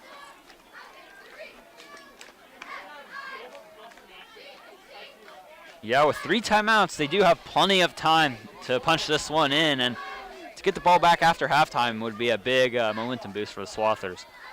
Send Brady Cox around Eilert in motion. The pitch is to Brady. Oh, great block there by Ben Bollinger. And Brady will get about a gain of, I have no idea. I'm going to wait till what the chain gang says. 4 Gain or of so. 4. Maybe not as good of a result as you want as a coach, but what you do love to see is those wide receivers laying down the blocks there on the outside. Nothing really makes a coach happier than your wide receivers getting involved with that. Eilert in the gun with Arnold next to him. Trips left and right. Drops back, is looking left, looking for Brady over the middle. Can't find him. Now he rolls right, and we'll just have to tuck it and run out of bounds. He had Brady there for a split second, but I don't think Brady knew that he had him. Wasn't looking back at him, so decided to bring it down. And no gain on the play, brings up 3rd and 6. He does manage to get out of bounds there, so the clock will stop. Maybe not the greatest situation, honestly, because you're not trying to give the ball back to Hillsboro with any time left. And they still have 1 timeout, so even if you run it here, it won't run down. Again, Ryan Eiler, after those first couple of interesting decisions, he's really made some better decisions on under pressure, and you really like to see that development from the first to the second quarter. Ben Bollinger one-on-one on the right side. Eilert's looking left. Had a man, and he... Whoa, was that? They rule him down on the field. Did that get caught off the tip by the Swathers? I don't know. I didn't see the ball down, did it? I saw the Trojans tipped it, but I don't know what happened after that. It almost looked like a receiver came in there and caught it, but nonetheless, that'll be 4th down for the Swathers. Tough. Swathers going to let this one run down. Yeah, for sure. Doesn't look like the Trojans are going to do much about it. Do you think they'll go for it after they let it run down? Or you think they'll have... You have to. They're on their risk Yeah, but you don't want to take risking a you turnover. could always punt it. Yeah. And there, Hillsboro calls our timeout to reserve 1 minute and 4 seconds on the clock. I really don't like that. If you're going to take a timeout right after you sack them. That's some Andy Reid clock management right there from the Trojans. Yeah, there may have been some confusion after if the coach thought it was an incomplete pass true. That's versus a ruled down on the field. Yeah, confusing play there. The Swathers are again in that zone where it doesn't really make sense to punt the ball. You might as well just throw up a Hail Mary to one of your tall receivers and let the interception do the punt for you. Or let the touchdown be a touchdown for you. Win-win. Just not for the stats. If it's an interception. Obviously, if it's a touchdown, that's pretty good for the That's stats. okay. Yeah. But, I I mean, feel like if if you do that, you'd probably stack Ben and Braden Schilling on the same side. That way, when you throw the ball up, I mean, you got two. Well, I guess Ben's only like or run them on 6'3". opposite Yeah. sides Towards the and center. make them choose which one to really focus their attention on. Yeah, Haven's defensive secondary is not the tallest. And we saw earlier where Bollinger had the nice Hillsboro's. Hillsboro's Sorry, secondary. just had to interject that. You Is say not the Haven? tallest. Still got Darby Roper's name in my head for some reason. For real, bro. Such I a almost cool said that name. earlier. But you know what's the better name? Oh, never mind. Don't know Watch where last Cole's week, you going know with what that name we're one. talking about. He looks left, There throws it it up is. for Ben Bollinger, and it is caught. Oh my goodness, bro. What a catch by Ben Bollinger. Oh, that's so. They're going to hustle up to the line. Looks like about a gain of 25. I mean, when all else fails, just chuck it up there for your guys to go bring it down. Second time that's worked for the Swathers here tonight. Ben Bollinger with a couple of big catches here for the Swathers. Eiler takes the snap. He's going to throw left to Ben Bollinger, who cuts back towards the middle of the field, makes a move, and will be brought down probably just past the first down marker. Wouldn't be surprised if they Yep. took a timeout here. Mr. And Bowerly. that is what they will do. Yep. He got 3 of them, so. Two great plays there by Ryan Eiler and Ben Bollinger connecting there.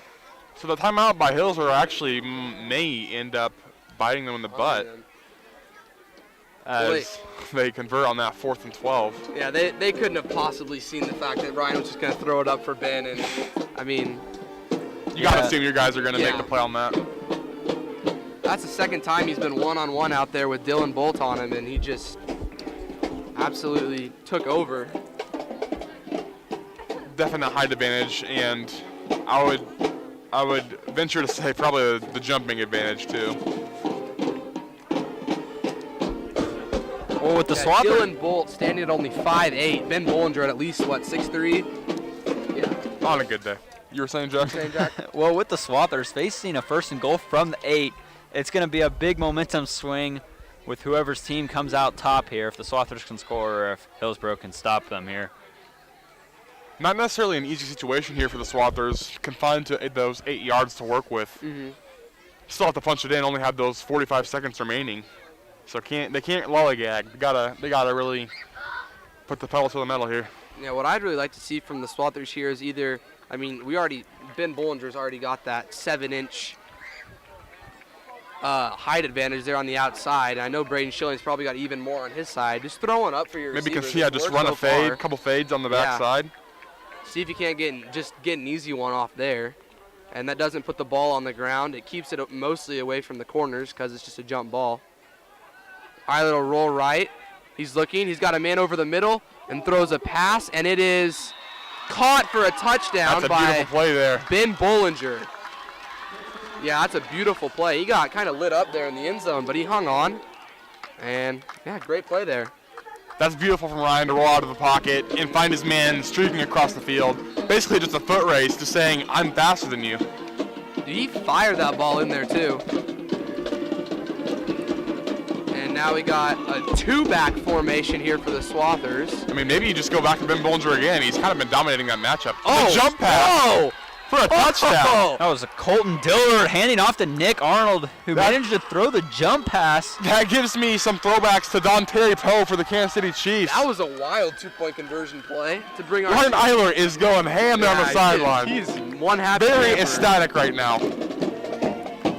That was an incredible play. I was kind of lost there for a few seconds. I was like, they're just handing it to Nick up the middle. What the heck? There's the mastery of Coach Bowerly to get all of his players involved. They rotated Eilert out of there, and we're going using the Wildcat with Colton Dillard taking the snap. I ended up throwing he threw it to Beats, right? Huh? He threw it to Brady Easton, Yeah. right? You had to think they had some trickery going on there. Yeah. That's the second time we've seen the Swathers take a play out of the Chiefs playbook tonight. That time it worked a little more successfully than the first. Nick Arnold isn't quite 340-pound defensive lineman like Dontari Poe. Close enough.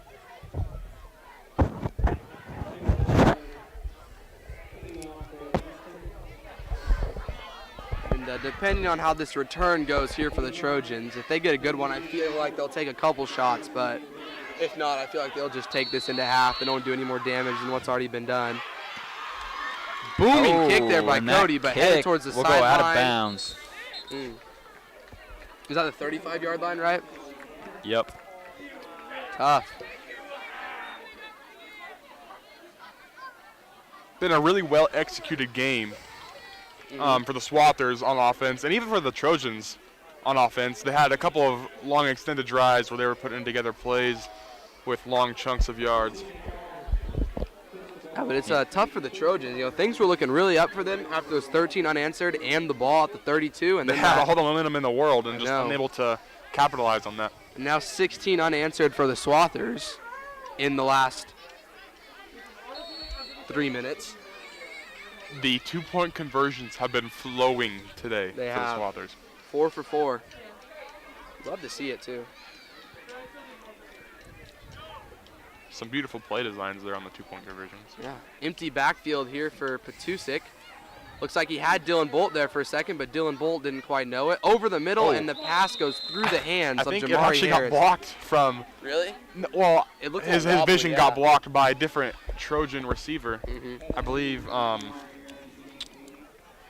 that was actually Harris who blocked the vision of the one receiver. Yeah, the Hillsboro line has been unable to give Petusik enough time to let those deep passes develop. Yeah, that big country boy front for the Swathers is causing a lot of havoc up there.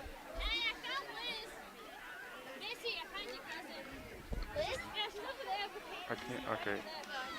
Petusik drops back, unloads a ball, has Frank Wickard, and he just threw it a yard too far. It's been one of those nights for Petusik so far through the air, just missing multiple receivers.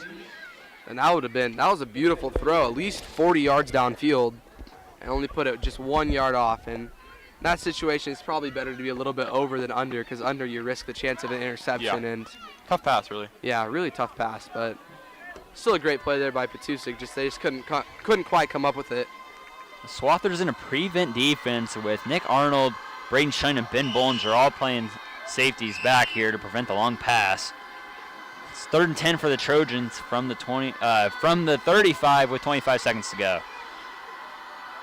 Petusik takes the snap, drops back. He's looking left, throws it over the middle, is caught. Frank Wickard slips there for a second, spins out of and one he is tackle, drilled. and he's drilled there by Nick Arnold. I couldn't think of another word to use there. That was great piece of tackling there. Manages to move the chain so the clock will stop while the chains move. Trojans still got 16 seconds, and now the clock stops. Gotta get the snap off. Takes the snap. Now looks like he pulls it down to run. Looks like he might throw it up. Oh, that To might the be middle of the picked. field. And wow, okay. Both Both of them Swather got too defenders, early. yeah. I think I was Nick Arnold and Braden Schilling there for the Swathers. Well, with 3 seconds left in the half, Hillsboro has time for one more long shot down the field. Pass was intended for Thiessen of the Trojans. Them, I'd think about. I'd probably go all the receivers stacked, pretty much a Hail Mary, but keep the tight end as a blocker. So then Petusik has more time to stand there in the pocket And let the routes and actually let the routes develop, develop. get down the field. Maybe consider running kind of like the Swathers, hit them with a hook and ladder or something like that. Something crazy. Cody. Looks like they may try a little Running lateral back play here. screened. Oh, somebody get him. And after a big gain, Take him down at about the 30-yard line, and that will end the first half with the score Hesston 32, Hillsboro 20. we had a great job by the Hesston Swathers there to close out the half after a little bit of a rocky end of first quarter, beginning of second quarter. But honestly, if you're Tyson Bowerly, I'd be very happy with the way my guys played in this first half. I mean, at this point, we might consider interviewing 2 dudes for the player of the game. I know. Maybe get Ryan Eiler and Ben Bollinger out here. I mean, Eiler, after that rough, like, basically first 2 drives or so, he's really been playing well. Making some throws on the run, And making smart decisions. Ben Bollinger with easily 80 yards receiving on the night already and a touchdown. Yeah, on that. Something. Couldn't quite understand. Welcome Braden Bruner to the broadcasting booth.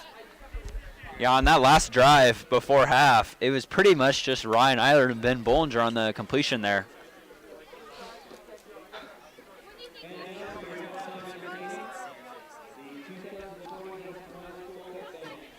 It looks like the pep band is going to perform here. Are we going to stay on, or are we We'll going to take us off. Yeah, we'll probably. Yeah, okay. take a quick break? Yeah, we'll take a quick break. We'll be back after a while, but I got to go mute mine at a different location, so. Oh my gosh,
The real big momentum shift in that first half were both the turnovers. Hesston was dominating up until Eiler threw the pick 6 to Frank Wickert, which really started the Hillsboro rally and put them up 20-16, where Patusic's pitch was fumbled. That series of plays when it went the punt that they called the holding on, and then it was the fumble pitch like you were saying, and then it was like the 60-yard go route to Braden Schilling that really changed the tides of this game. At that point, the Trojans were still up and pretty much flipped all momentum to Hesston. Yeah, it was a very crucial play. What the heck? What was that? That is whistle while I was talking. Wild. Interesting. That was very interesting. Well, Hesston will receive the second half kickoff here, trying to tack on to their 32-20 lead. We're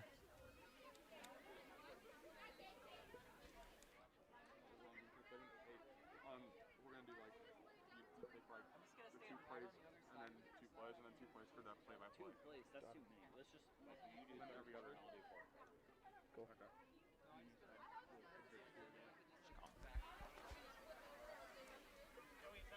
Because we need to stay balanced. Got it. Cool. I'm taking that. Other than a couple of long runs for Jamari Harris, the Swathers have done a really good job of controlling the run game for the Trojans. Other than some long runs, they've done pretty good at stopping the run. Yeah, they haven't, but I mean, they haven't really allowed those, 5 or 6 yard runs where, you start getting those together, you start getting a lot Like of momentum in the run 2018 game. Chiefs defense type. Yeah, Correct. exactly. Yeah, something my grandpa always used to say is when the long plays get broken, usually it's a breakdown in coverage more than it is a talent matchup. And the Swathers have been really consistent other than a few couple of plays. Yeah. A fluke, the exception to the rule. And that is unfortunate for the cheerleaders.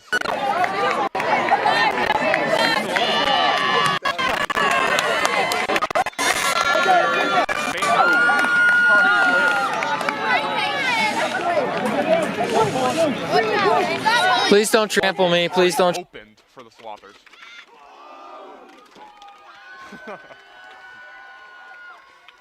I always kind of wish that the Swathers had one of those paper banners that aren't pre-ripped. And Yeah, they're more fun to run through. yeah, definitely. Yeah, until a cheerleader gets caught behind that, and then she's out for a season. That's not something we ever want to see, so I think we better stick with this for now. Yeah, Great when way to receive a season-ending injury. it doesn't rip, it's a problem. 'Cause then you got to pile up. You got a dog pile right on the track. That would also not be very good. Nothing to be as cool as that video. Have you seen the one where the teams, the one team comes from 2 different directions? Like they run at it from one way, then some kids go around and they slam into each other. Didn't even break I've probably the paper. seen it. Yeah, But might as well just use the Velcro. Thing's Both- also like 10 years old.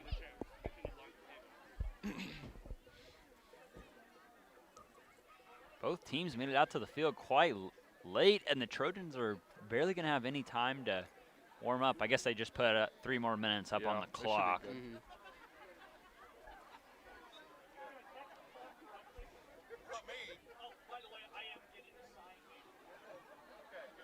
I don't know what much else we have to really It's a birthday.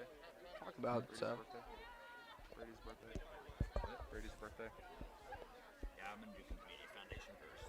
Okay. Hey, Amber, Teague, somebody in there? So in that second quarter, Ryan Eilert was looking really sharp. Ryan Eilert was looking very sharp in that second quarter after a somewhat rough start in that first quarter.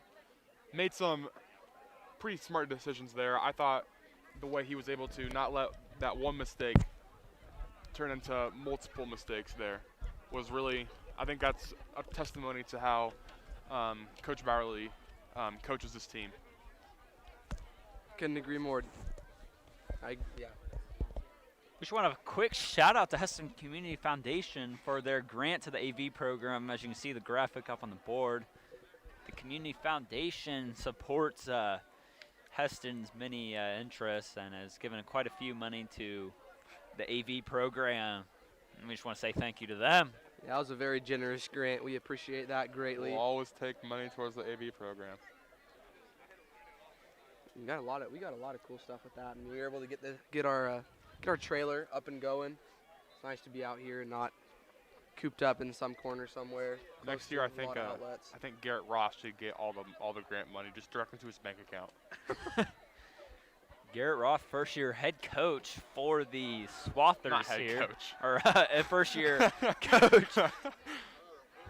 Great teacher, great person. I'm assuming great coach. I can't really say anything because I'd be lying because I don't know. But Well, you're going to have him in tennis, won't you? is he gonna help with that? That'll be kind of dope. I would assume so. The U.S. Open semifinals are on tonight for those few of you watching who care at all about tennis. I'm assuming there's probably only a handful of you. Had a first tennis tournament without the big three. My U.S. Open starts here, I think next week.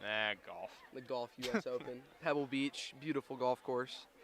It's always unfortunate going on Google, looking up U.S. Open, and then expecting to find, tennis results, and But it's it's like golf. I'm like, wow, Brooks Koepka not wow, the playing US Open. disrespect, Yeah, it's the tough. disrespect. But you understand it because golf is Who definitely named more the- appreciated Yeah. American than I would say tennis is. Tennis is more of a worldwide sport, like the culture, as opposed to more. Yeah, I agree. It's not like golf's not worldwide, but it's a very popular It's sport in America. Not to say that everyone hates golf everywhere. Let's get us back on topic.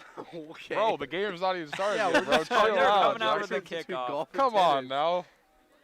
Back to Me and Lucas is trying to have a friendly conversation. You just Let's get party pooper.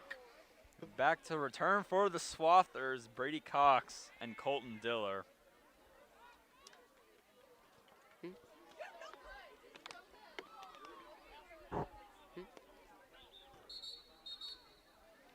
Trying to get the Trojans out onto the field.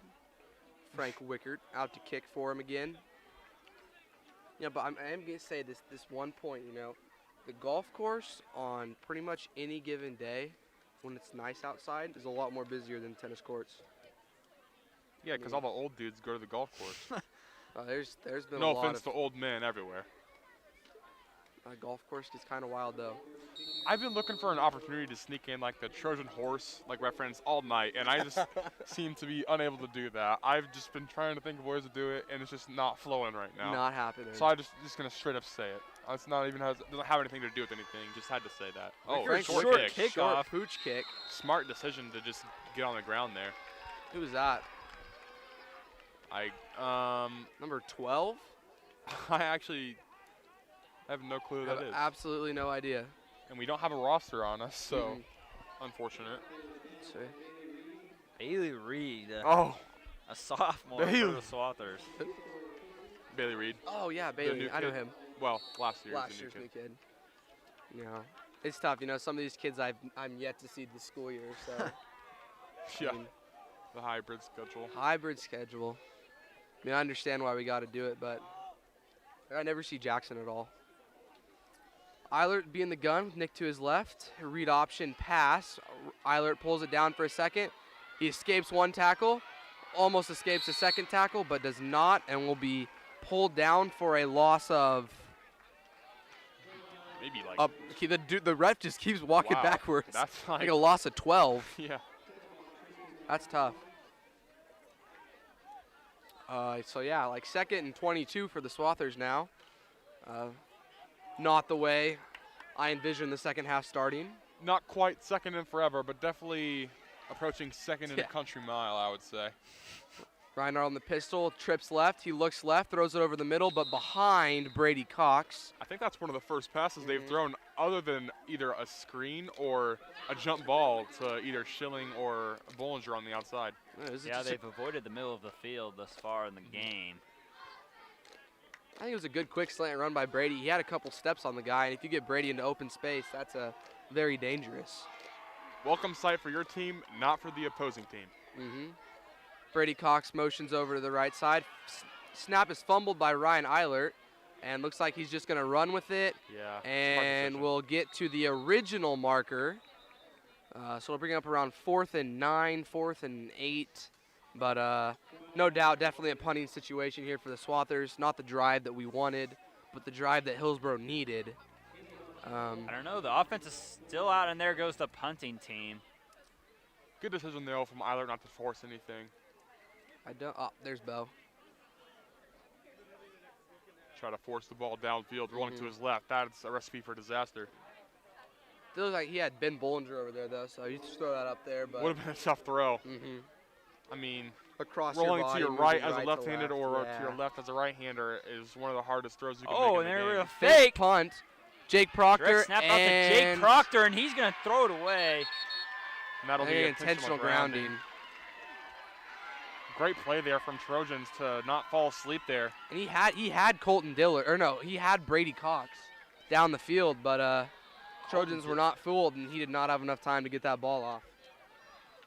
Colton Dillard was in the area. I think they're going to talk about this and change the ruling here.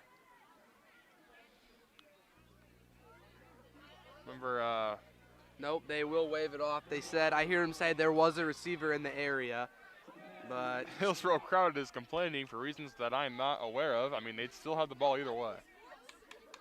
All they do is lose 12 yards, or 10. Well, wouldn't an intentional grounding? 10 You yards either lost have it to down. decline it. Oh, it's 10 yards no, lost it it's down. a loss of down, so yeah. Okay, so it would have been 10 yards. Well, the Swather defense comes on the field for the first time in the second half here. That was Duncan Duell, number 87, who made that play. Job, Duncan. What a play. That was a nice play. Petusik with the two backs in the backfield. He's going to hand it off going right to Jackson Hanchu, and he will be clobbered by the Swathers. Biggest hit laid there by Brady Cox and Cody Wolgamuth. Going back to that fake punt, I think I like the aggressiveness from Bowerly, but I think I would have liked to see that harnessed in a different way. Maybe just go for it straight up instead of going for the trickery, as the Trojans were not fooled whatsoever. They didn't fall for that Trojan horse. There we go. There All right. we go. You just had to wait a little bit longer. Petusik now, twins right and left. Jamari Harris to his left in the shotgun. Takes a snap, turns, hands out to Jamari Harris. He's going right. He's got Brady chasing him down, and Brady's able to grab hold of him and slow him down enough for a swarm of Swathers to get there and bring him down after about a gain of 2. Should bring up around 3rd and 6 for the Trojans. Yeah, third supply shed full of Swathers there and made that tackle. Good job by Brady Cox chasing him down. Jamari Harris he's pretty quick. I've played other sports with him. He's pretty fast, but so is Brady. So it'll be about 3rd and 4 here for the Trojans. Same formation as last time. Twins split out left and right, and they're going to get a false start. Hate to see it, but if you're the Swathers, you love to see it. Oh, no, they're going to get neutral zone infraction, offside, because or encroachment, one of those three. Either one of them, because I mean it would have been offsides. You let the play run through. Yes. So it's either encroachment is you make contact with their player, right? And then neutral zone infraction is just you're lined up. Yeah, and then. So I think that would have been encroachment. Then. So first down there for the Trojans, and now another one. Another offsides pre-snap again, penalty. or false start this time. There we go. Now we're gonna back them up. Chiefs fans are all too familiar with the pre-snap penalties. Basically cost them a trip to the Super Bowl 2 years ago. It basically cost them a Super Bowl because they were going to shout out D Ford. 55 and he ain't offsides. Frank Clark. Frank the Shark Clark. D Ford was definitely offside, but I know that's why they say he came in, replaced them, and that's how they would introduce them for a while. Frank Clark is better than D Ford though. What game are you watching? I like him better. Frank Clark, he was already injured half the season. I know. Yeah. Petusik on the design quarterback run to the left, and he cuts it all the way back across the field. Oh my! Makes a good move there. Jake Proctor out, trucks Braden Schilling, and phenomenal play from Petusik there. And wow, body's flying after the play too. No, he just fell over. He tripped. Okay. What a run by Petusik. He probably ran about 35 yards to gain 12, but man. Really reverse the field. That is great vision there from Petusik. Really showed off his athleticism there.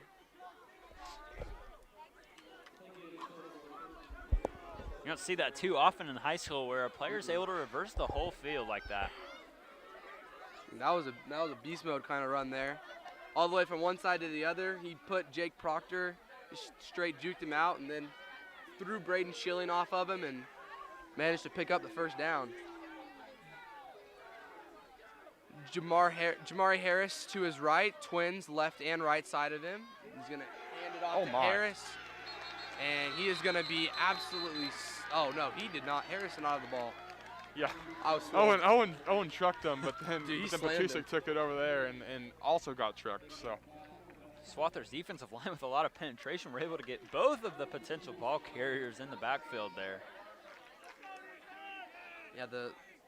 Yeah, that defensive line for the Swathers definitely seen a really great improvement from last week. They've been getting a lot more pressure on the backfield for the Trojans. Should love to see. I'd like to give a quick shout out to my grandfather, Bud Shoulders. I heard he was tuning in tonight.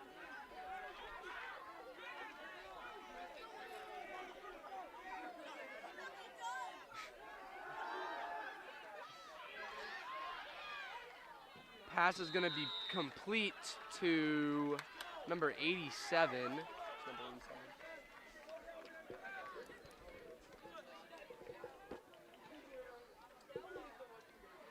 Duncan Duell. Hey, now.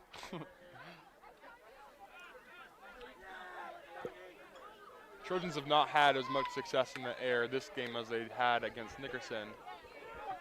Started off pretty slow, but slowly working their way up. Yeah, they can cap off this drive with the touchdown. Coach Cox is going to be very happy with their performance.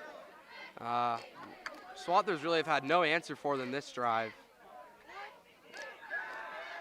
He's going to throw left to Duncan Duell, and the ball goes through his hands and then off the hands of Ben Bollinger.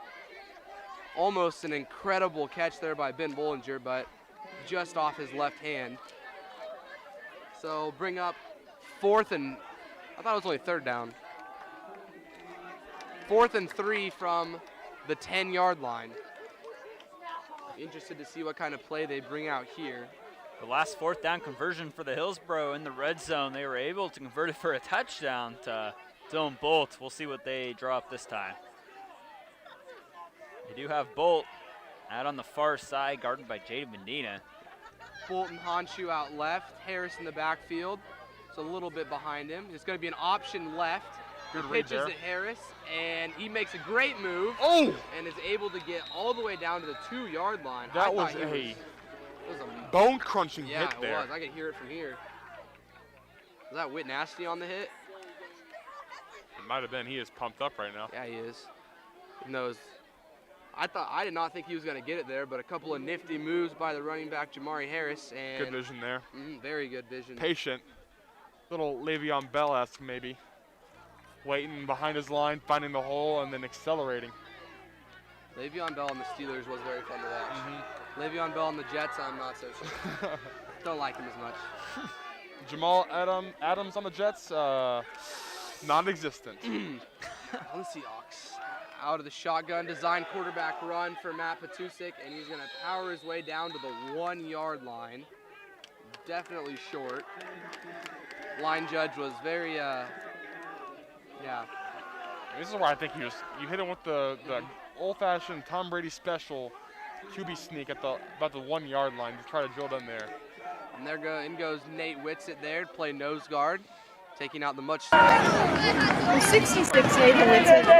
What? 66 Nathan Whitsitt. Right on the ball. I think so.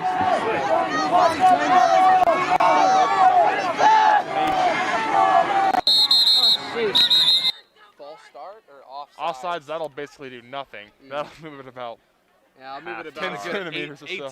18 inches or so. Not very much at all. Nick Arnold.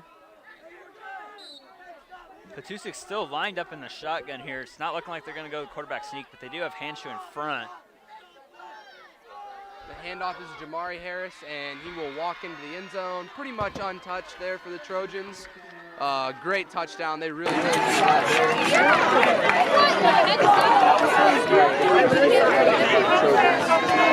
Okay, now go back. Gold will come on to attempt the extra point again.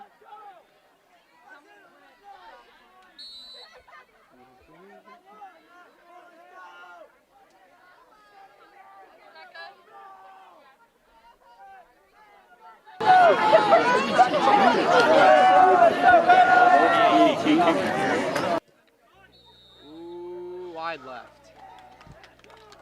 No That may have good. been the hold there from Patus. It didn't Yeah. seem like he got the laces spun around enough. It looked like the laces were in, and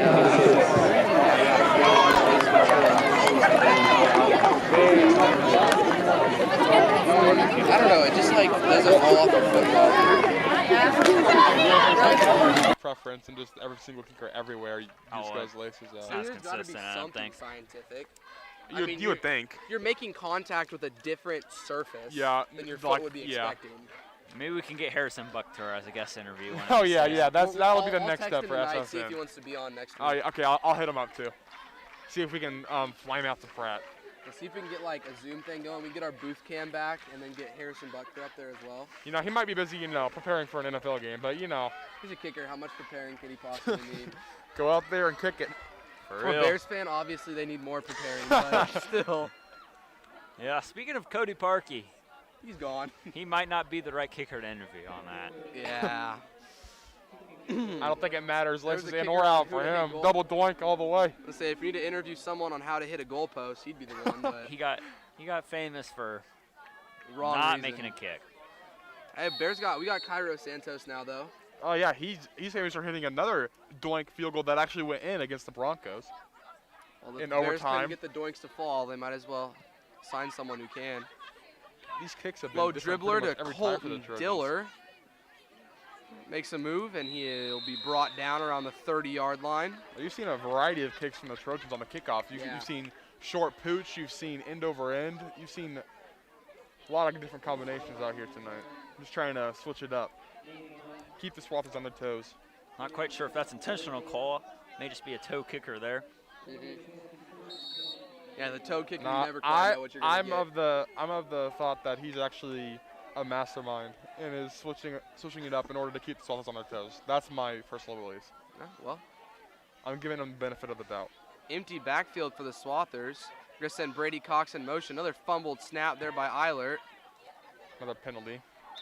There's a penalty? Oh, penalty flag. It'll Far probably left be. side of the field. It'll probably be. Nick might have been. Probably should have been on the. No, Nick shouldn't have been on the line. Possibly an illegal procedure or I don't something. think Ben Probably Bollinger illegal was on the formation. line.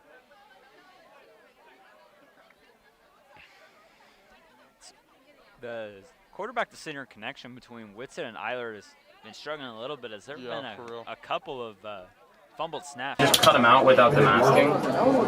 I don't think that one was as much on Nathan as it was Ryan trying to get that handoff to Brady.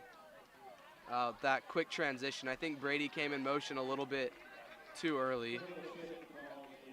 So they got Brady moving towards the line of scrimmage, I'm guessing. Or the snap was late there. Who knows? That being said, there has been some troubles throughout the evening with that combination.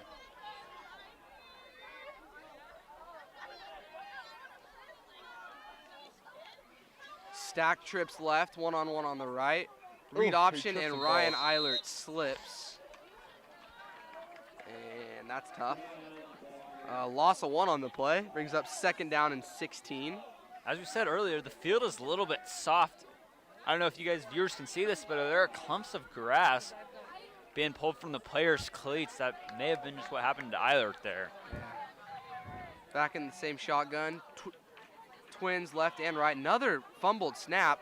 Eilert still makes a throw over the middle nonetheless, and He is was sitting caught there. by Max Werner for the 1st down. Wow. Talk Good about throw getting there. something out of nothing. And it looks like Harris is hobbling behind the play there. I'm assuming he will come off the field, favoring that right foot, not putting any weight on it. Lots of whistling going The on. officials just saw that and they paused play there. Jamari Harris, the injured Trojan on the play. The possibly injured Trojan. Possibly injured Trojan. Could just be a cramp.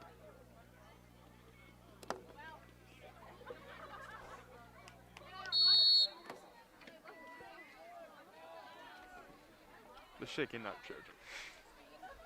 Pistol formation once again for the Swathers with twins out right and left.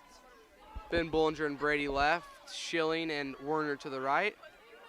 Nick moves into the shotgun. Zone Ryan read. Eilert, the keeper, and he will be brought down by his hand-warming pocket thingy. What is the name for that? Pocket warmer. Fanny pack. Yeah, the fanny pack, I guess. The Good way to put classic. it. Ah, yes. The fanny pack. The quarterback fanny pack. Matt Patusik, really slow to get up after that play. Being Trainers will attended come out to by the our field. great trainer, Nate. That's back-to-back big losses for the Trojan backfield there. It's like Jamari Harris is running it off there on the sideline, but They appear to be just stretching them out a little bit. is that Nate? It I looks like think so. Nate. They're wearing white. They're wearing white. Yeah, that's Nate. Yeah, shout out to our trainer, Nate. He's a goat, but For sure. For sure. love Nate.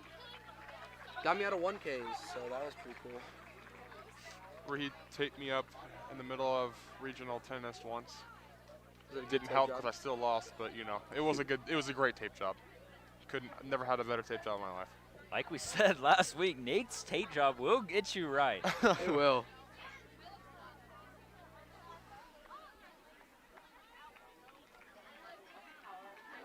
Okay, well. Swathos will come. Oh my gosh. What does it mean, the Swathos? The waffles. The waffles. Swathers will come back out. Send Brady Cox in motion around the edge and the pitch like they ran earlier. Straight. Oh! Jeez. Pancake Pancake. blocked by Dalton Carey. Oh, no, how? Holy cow. Folded him like a piece of paper. Folded Goodness him like an gracious. omelet. There was that pancake. Maybe you're just confusing. I see it. You know, waffles are just pancakes with omelets. abs. I know. Cole Kaufman on the edge was able to push that play a little bit out further, or else it could have been a bigger gain for Brady there. But great block there by Dalton Carey. Love to see pancake blocks. There's nothing better. That'd be a great team name, the Waffles. The waffles. Brady Cox in motion from left to right. Eilert drops back, throws a slant over the middle to Braden Schilling, and he's Beautiful got room play. to run. A little bit of a stiff arm, and that'll be a gain of a lot. So like about 45 yards or so there for Braden Schilling on the slant route. Just got past that second level, and there was no safety help over the top to stop him. Yeah, those quick slants Mm-hmm. often pay dividends. And the Swathers predominantly staying with those short, quick passes, and with the speed and athleticism their wide receivers letting them do the work. Brady Cox in the jet sweep again. Has a little hole there on the outside. Looks like he'll pick up about a fair amount. I don't know, it's hard to tell from here. That's probably 4 the yards? fifth or sixth time they've ran that play or something like it tonight. Obviously, one of their goals to move the opposing team horizontally. And Brady Cox rushing stats were pretty good last week. He averaged 9 yards per carry, 5 carries for 45 yards. I guess he's probably going to have something similar to that Ball tonight. is thrown up for Ben Bollinger again. Couldn't quite come down with it. Good throw there by Ryan Eilert. Bring up about 3rd and 7 from the Trojan 14-yard line.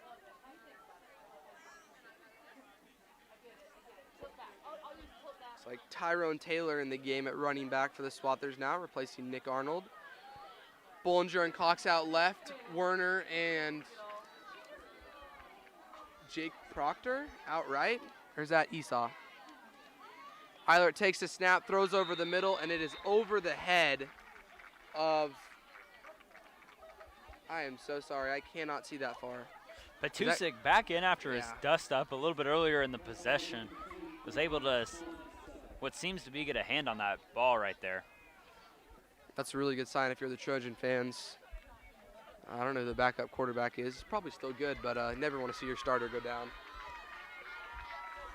Seemed to be a little maybe miscommunication there on that last play. Eilert with the same play they scored on a couple drives ago. Will throw to the corner of the end zone, and What's that? Hillsboro fans celebrating. Look, must have been an interception because they're bringing in a new line of players. Never mind. Oh, it's fourth down. Just incomplete, I guess. That was fourth down? Yeah. Oh, the board said third, which is why I was confused. Gotta look at the marker. Chains. Tough. Bold Wait. of you to assume I can see that from here. Yeah, I know. It was the same play they scored on to make it 32-20. Yeah. With that little flood to the right side with Ben Bollinger and Brady Cox running all the way across the field and Schilling run a little out route there towards the pylon. Couldn't quite convert and ends up with a turnover. It's just still a close game. Still It only one is. possession. I am very worried about how this is going to shape up down the stretch. You mean excited? Yes. Very excited. Very excited. He's worried for the Swathers. Okay, Jack. Patusik on the another edge. design run, and he is going, and Not he will be pulled down by Braden Esau. Or that wasn't Patusik, that was Hine. Yeah, Hine. number 8. That was Hine. Hine showed off his quickness there. A 35-yard run. Yeah, he made a quick cut to the outside there and was able to get about 15 more yards on to the end of that run.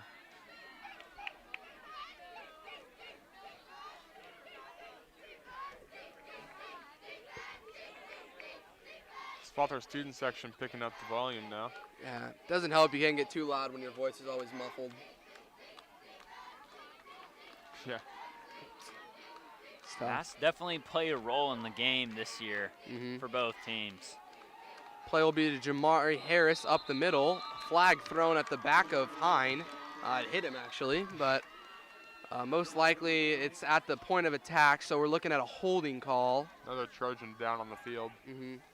If you can dodge a flag, you can dodge a ball. Five Do Ds you of see what dodge? number that is? I can't quite 26. tell. 26. That'd be Jacob Thiessen, their tight end. Their do-it-all tight end. Been open a couple times tonight, just couldn't quite find him. Well, with this quick break in action, we'd like to wish Brady Cox a happy birthday on Sunday. Only 12 years ago, Brady Cox was in preschool with me, and we've come both a long way since. So Remember that basketball game against Gossel? I Where do. we remember went down with that Gossel ankle game. injury after carrying our team for the first quarter and a half or so, and then we still pounded them Yeah. 53-10 or something like that. Yeah, that was Those were the quite good old days. quite a domination. It's quite a squad though. It was. You and Brady shouldering most of the work, me doing the dirty work down low. And I do mean dirty work. Thiessen is able to walk to the sideline. After the holding penalty, it'll set up a 2nd and 11 for the Trojans from their own 46. So did we decline the penalty? So was there a penalty? Yeah, holding. It was Did just they on the spot decline of the it? foul. Oh, spotted the foul? Still would have been, I don't know. Tusik drops back, decides to throw right, has Frank Wickert, and it'll be about a 15-yard gain, definitely enough for the first down. That'll move the chains. Nick Arnold on the coverage and the tackle.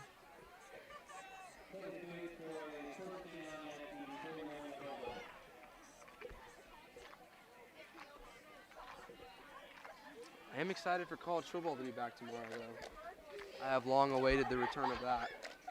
Who's K-State play? Arkansas State. And Watch we out, were- bro. I'm calling it right now. You heard it here first, folks. Arkansas State by 40. Coastal Carolina by 20. I mean, Is that who and KU's that's playing? probably more realistic, though. Oh, ball's ball's out. loose. And that Flag, Hesston though. thinks they have it. Also a flag on the. No, I that's the bet fumble he reached flag. he reached for his marker and threw the flag. And it is Hesston ball. The crowd erupts. Wow, that's got to absolutely deflate the Trojans like a Tom Brady football. That's, I mean, that's just tough. They were driving the ball pretty well. Not They were knocking on the door once again, and Yeah. then another costly turnover there. Swathers really could put the game away here. Well, not really put Not the game away, necessarily. but give Plenty of themselves some time more left for touchdowns. the Trojans to have. they definitely make it harder for them to come back. I definitely thought it was the fourth quarter there for a second. If they scored here, there's the fourth quarter with a minute 23 left, the game would be over. Yeah. Both teams managed to drive the ball really well until they got stuck on the opposing side of the field and stalled out. In Hillsboro's case, they fumbled the ball to Hesston for their second of the game. Back in the pistol again. Another fake on the little bubble screen, and the ball. Oh!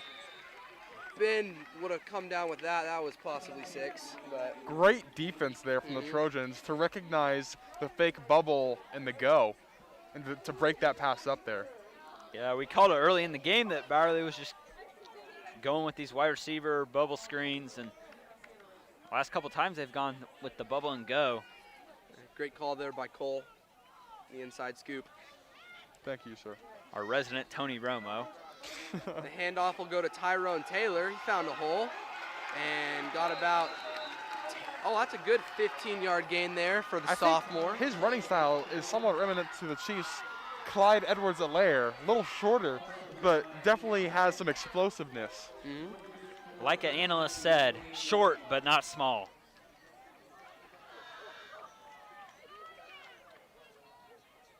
Swathers in the shotgun again. Ryan Eiler will fake the handoff, and the ball is tipped by Jamari Harris, almost intercepted. I was listening to something today. I said that. Was that Skip? Ryan Clark. Ryan Clark? On Interrupted or something. Yeah. You were watching those Chiefs podcasts too? Oh, yeah. I've been ready for NFL coming back, bro. Yep. Running back. Pat McAfee and me are great friends on the YouTube. Oh, yeah. Love watching that guy. Eilert again faking the handoff. This time by a Swather. Yeah, off the hands of Max Werner. There were rumors that Pat McAfee was going to replace Lee Corso on College Game Day this year, but Corso returns for yet another season. He needs to get on Monday Night Football. He is. Take over Booger. Yeah, they're with he's Booger. done, I think, actually. Yeah, I'm pretty sure it's a whole new crew. It's like Dan Orlovsky and somebody. No disrespect to the great Jason Witten, but he is definitely better on the football field than he is in the broadcasting booth. That we can agree on. Eilert takes the snap, throws a little button hook, and the hook and ladder. Wow, great play there by Ben Bollinger. I thought he was actually going to get taken out before he was able to get the lateral off. He was falling down as he concentration. lateraled. And he still hit Nick Arnold in stride. No, that hook and ladder, man, you're really giving yourself up to be hit if you're the pitch man. Just a hitch. If Nick Arnold would not have caught that, do you think they would have called it an incomplete pass? Yeah, it would have been a fumble. He didn't have control, but he didn't come down. Ben did not come down with the football. I don't know. I don't know how they would rule that. Another one of those little pitches to Brady. And there it is. Oh, and wide there's a open. pass. He's wide open, Braden Schilling, who will be taken down. Coach Tyson Bowerly pulling out all the stops here on this drive. They've ran that play in motion where they run Brady behind for the pitch, and it's been a couple successful, but they decide to pass the ball to the former quarterback, Brady Cox, there.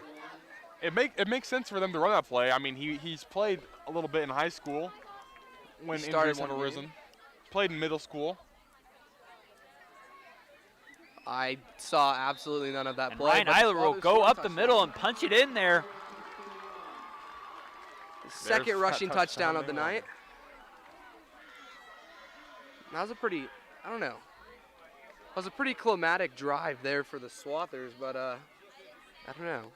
It just didn't feel like a crazy cool drive. Stadium's just not alive as it usually is. Yeah, a couple trick plays really helped the Swathers there. The hook and ladder, and then the and now the Wildcat with Brady, and he will dive towards the end zone and will be short. Yep. First missed 2-point conversion for the night for the Swathers. That'll keep the Trojans within striking distance. I mean, you put that in a 14-point game. That wouldn't be crazy for NFL, but with extra points not guaranteed, 14 is almost a 3-possession game at that point, honestly, depending on what you do with your 2-point conversion and extra points. Yeah, it really depends, because Dylan Bolt, 2 for 4 on the night. Definitely not guaranteed. And he's been very close. On the 2 that he missed, he just missed them left, but. That was the 3rd time the Swathers has gone to the Wildcat on 2-point conversions. It's definitely something other teams are going to have to look out for from now on. You're a K-State fan, you are all too familiar with the Wildcat. It is literally the only play they know how to run in the red zone. It is very hard to watch. Yeah, as long as the Swathers continue to try to score the two-point conversion instead of kicking it, they're going to need to have some plays to put it in. I have heard a rumor that they will be getting a new kicker soon. Really? That is definitely a possibility. We'll have to. We We won't won't give any spoilers We now. won't reveal that Say, information I was to gonna ask opposing if you could coaches or elaborate on fans that out rumor, there, but- but Nope, we cannot. Ooh, short kick there by Cody Wolgamuth. It's fielded by. Oh, I know who that was. It's number 87 again. That'd be Whose name Duel. was? Yes, there we go. Duel. What's his first name? Yeah, that's Duel. It's like Duncan Duel. Duel. I knew it was DD.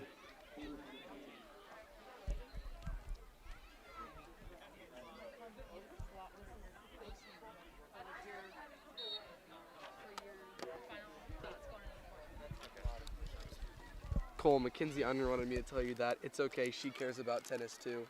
Even I if there's appreciate not a that, lot of- Mackenzie. I really do appreciate that. There's You not a are lot one of people. the 2%ers.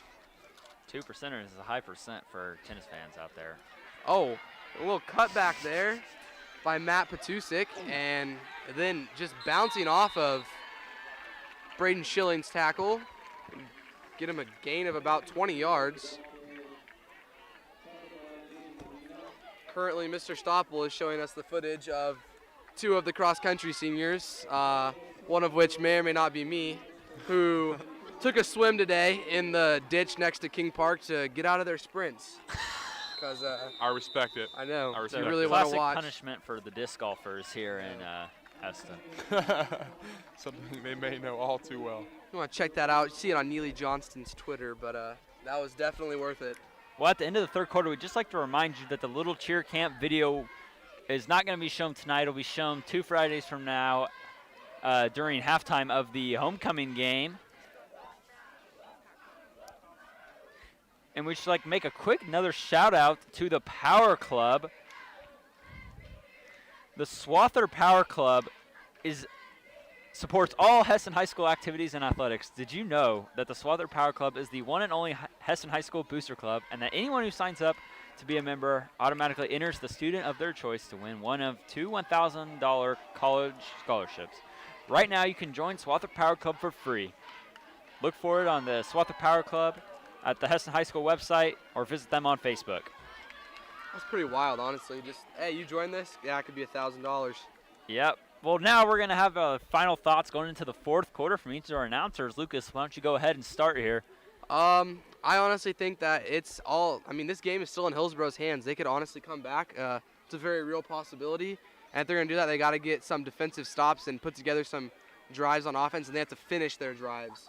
A lot of their drives have been stunted here around the 20-yard line. This game has definitely been all about momentum, whether it was the fumble that really led to about a 16-point swing for the Swathers, or whether it was the pick that either threw in the first quarter that turned into an immediate touchdown for the Trojans. I think it's just about who's going to be able to keep that momentum here in the fourth.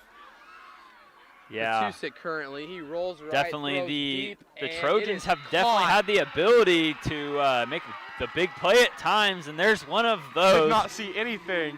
It was I believe that was Kato. It was a beautiful catch there. I think by Might hit Bolt the there, ground, but brings it down to the 1-yard line. It's first and goal from the 1 to start the fourth quarter here.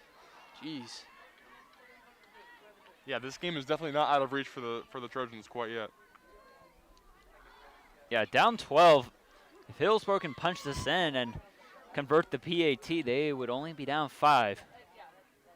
Tough spot there for the Swathers. Hillsboro at the taking their 1-yard line. sweet time here on the goal line. Marshawn Lynch would say, run the ball. He would say that. So would any Seahawks fan. And probably even And keep that going. they do, and Jamari Harris walks in untouched. And here's what should have happened in Super Bowl 48, but not Some bitter other about things that at all. happened. Poor beast mode. What do you think? What play do you think's more infamous? The not running the ball or the double doink? Oh, easily not running a ball. It's in a Super Bowl. Yeah. Like as much as the double doink is infamous, that's like just a wild card round against Nick Foles led Eagles team. Like, I think not running the ball will be remembered for probably 50 years or so. Double doink's kind of just like a. It'll probably die. Oh, he missed it? Yeah, I think. Missed Oh. left. Oh, nope, he sunk Oh. it. I thought he Did missed not left look good too. from here. Yeah, seeing the field goal was one of the harder things to do as a spectator. Seeing when it actually goes through the. Unless you're seated in Uprights. the end zone, Yeah. it is so hard to tell. Well, Dylan Bolt's PAT makes the score 33-38 in favor of the Swathers with 11:18 to go in the Definitely fourth just got quarter. a lot more interesting here for the Swathers. Cannot afford to let them back into the game, even though they are. We'll see which one of Wichart's kicks he pulls out of his bag now. He's had about bag of tricks. 7 different ones. If he has an 8th, I'll be impressed.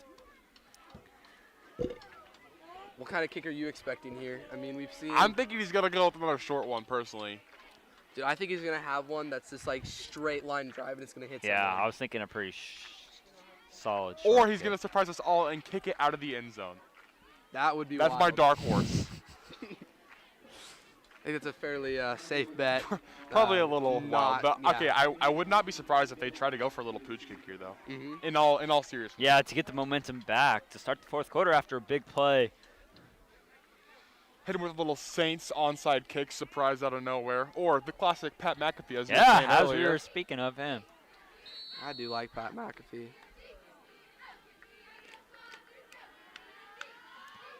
Ah, Just a regular Yeah, kickoff? regular kick. Fielded by Brady Cox. He starts right, comes back left, and is tripped up. Tough. Hate to see it.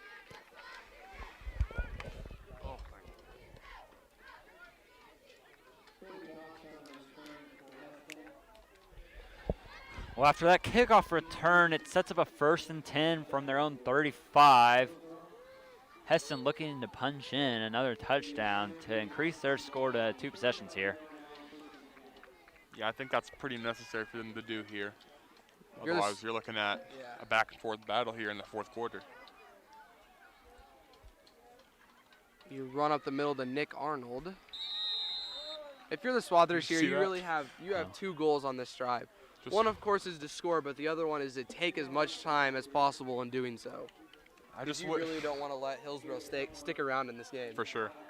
Just witnessed a middle schooler drink an entire water bottle in about 4 seconds there. That was impressive. I I'm won't not gonna reveal lie. his name, but I do know him. He's one of my brother's friends. Quarterback draw, Flag but coming a in there at late the end of the play. flag.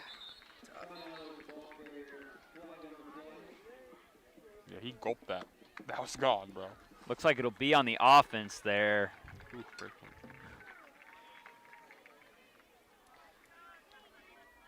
This game has definitely been Holding on more offense.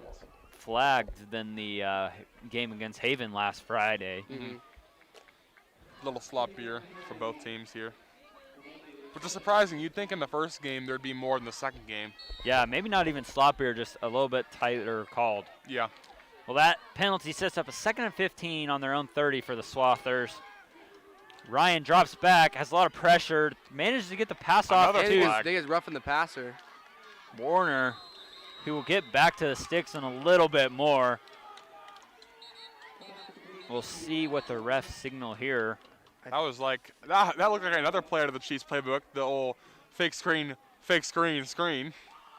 Maybe it was just only one fake. I didn't quite see. And I think Yeah, it looked Hillsboro- like a double pump to me from Uh-huh. Ryan there. And I think Hillsboro pulled a play out of Clay Matthews' playbook. Got roughing the passer there. Shots fired. Probably no love for him as he was an adversary of yours for a while on Very the long Packers. time. Well, that penalty will get the Swathers to move the chains after a holding penalty set them up in what was not a great position. They'll be at the Hillsboro's 44-yard line. Either motions Brady to back. They're going to run the option out to Cox. He'll manage to get by a couple of tacklers to get back to about the chains. There's that jet sweep again we've seen so often tonight. Yeah, I don't know how much of an option that play really was. Didn't look like Ryan Eilert really, surveyed the options. He kind of just took a couple steps and pitched it. It'd be really cool to watch this team run a true option straight at the defensive end, because I think we have the speed to do it. Oh, he's wide open. Bubble and go. It's going to be completed to Ben Bollinger Took a pretty big hit there.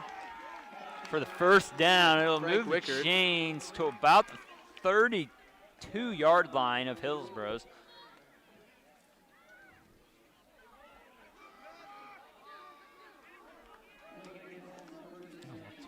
Good concentration there from Bollinger to be able to hang on to that. Eilert with the read option keep up the middle. No. 4 yards. I'm surprised he got that many yards out of that play. It looked like he was balled up. The midline read option.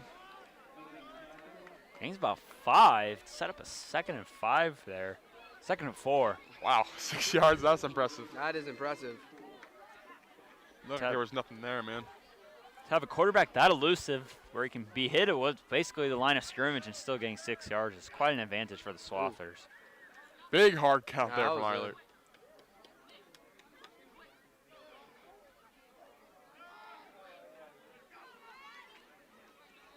It'd be a play action pass over the middle to Brady Cox. Catches it around the 14. Another first down for the Swathers. Looked like a RPO there from the Swathers. Executed pretty well.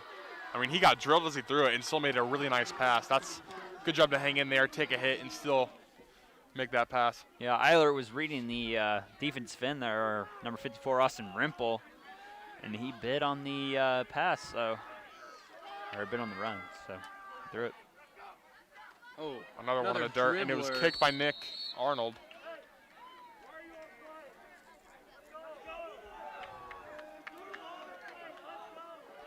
Like we said earlier, Swathers have really struggled with the snap so far in the game. It hasn't costed them in a turnover yet, but there it almost did. The ball glanced off of Ryan, and then Nick kicked it. Almost got away from him.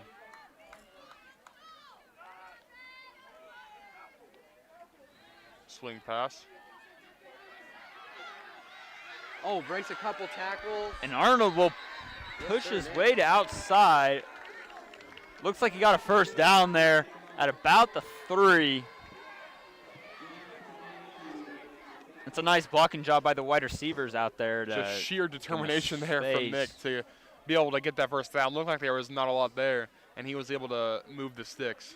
That's a Although nice run by not actually move the sticks. Looks like injured Trojans, number 7. Is that Dylan Jackson? Bolt. Dylan Bolt. So Jackson Honshue's number 2. Hillsboro trainers have been very active tonight. Yeah, this has Nate. He's getting his workout. They've all been on the Hillsboro side of the field. He's been running back and forth. Nice pass there from J.R. Humphries. Duck in the water. Both teams are headed to the sideline. But the injured player, Dylan Bolt, manages to make it to the sideline on his own power. Nate slowly jogs up the field like the legend he is. Be first and goal for the Swathers on the 4-yard line. Oof. After that great effort there by Nick Arnold on the swing pass. This is really important here for the Trojans defense to try to tighten up. There's still time left, but it's going to be tough to come down from a 2-score deficit here with only around 7 minutes remaining. And with this amount of time left, even if the Trojans are able to score, they're going to give the Swathers enough time to answer back if they're able to stop them here. The Swathers, though, without a true kicker, it is pretty much 4-down territory here. Yeah. They don't have that Garrett Roth out there for him. I miss it when the Roths were our kickers. Almost Wow. scores Great and does. Ooh, Wow. with a touchdown on the second effort by Arnold there. Great job there by the Hesston offensive linemen. Just so I could see a few from here. I could see Dalton and Cody there. And Owen all pushing him there at the end. They kind of picked up Nick and shoved him there towards the very end of the run to get him across that goal line. Nick just showing that he wants it more in these last couple of plays. There had been a replay there. I'm not sure that would have stood as a touchdown. We won't talk about that, though. Eilert drops back, looks left, throws left, and falls incomplete to Braden Esau. So the Swathers, after that touchdown, take a 44-33 lead over the Trojans. If you're the Trojans and you score a touchdown, do you go for 2 to only put yourselves down 3? I think you have to. Well, I mean, you don't have to, but I think There's no reason to kick it. 5 and 4 don't make the difference. It's quite an interesting score, 44-3. You never really see that type of score in a football game. Scoregami. Yeah, down 11 is not a deficit teams are usually accustomed to coming from. Have you heard of that concept before, scoregami? No. It's basically like scores, like the final scores of NFL games. There's been like a ton of different scores, obviously, but like there has been like 4-4, stuff like that. So every time it's a new score. Like for example, the Chiefs-Rams game, 54-51, that was scoregami. Oh, really? The first game that's ended with a different score than any other game in NFL history, I guess is what you would define it as.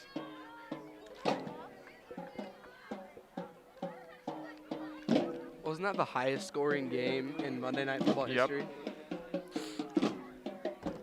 Well, the Swathers were scoreless in that third quarter, I think, weren't they? No, they scored. No, wasn't it 38 to 20 at half? They scored twice. Wait. I forgot we're in the fourth quarter. I don't remember what they Maybe did. not. No, they scored in the third quarter. Oh! Well, I didn't finish the tackle, but Nice still pretty tackle good. there. drove him out of bounds. Pretty good stick there. Couldn't tell by who, though. Well, the Trojans will start on their own 40-yard line with 7 minutes and 34 seconds to go, down 11.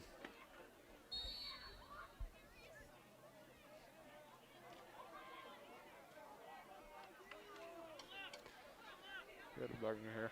Petusik by himself in the backfield with 3 to his right, 2 to his left. Motions for Shamari Harris to come in, and he'll get it on the jet sweep out to the right. He'll break a couple tackles and get taken out around the Flag at the end of the play. Most likely unnecessary roughness, I would guess. I'd have to guess that's a late hit by Yeah. the defense there. I didn't really. On who, though? I didn't see it, I but didn't really see but it. I'm saying if a flag comes in that late, it's most likely going to be late hit. With unnecessary no roughness. blockers out there Yeah. either. It's like Jake Proctor standing there getting the inside scoop. He's reporting back to the rest of the team. Oh, And they're starting to back up. So Trojan offense is backing up. now they're staying put. And maybe anticipating Long discussion a here. penalty.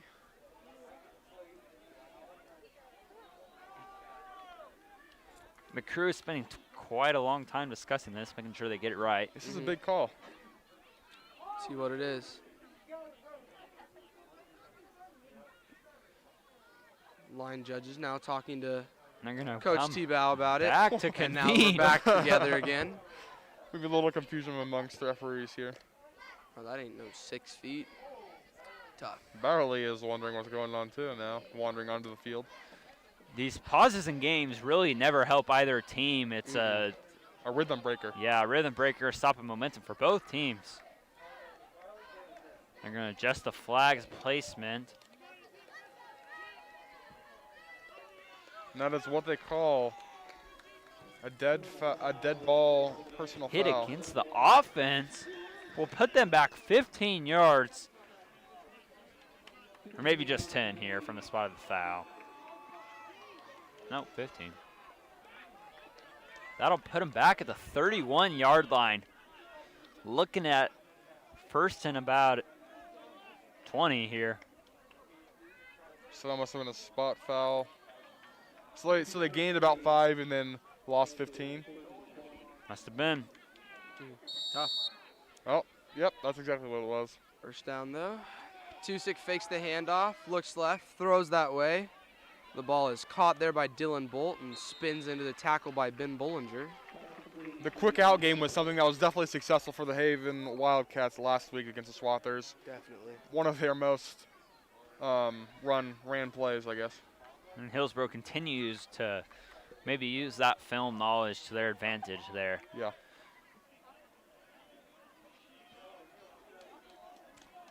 Yeah, especially in those long yardage situations, the Swather corners will play 8 to 10 yards off the wide receiver there on the outside. Yeah, content to give them room to work there on the outside.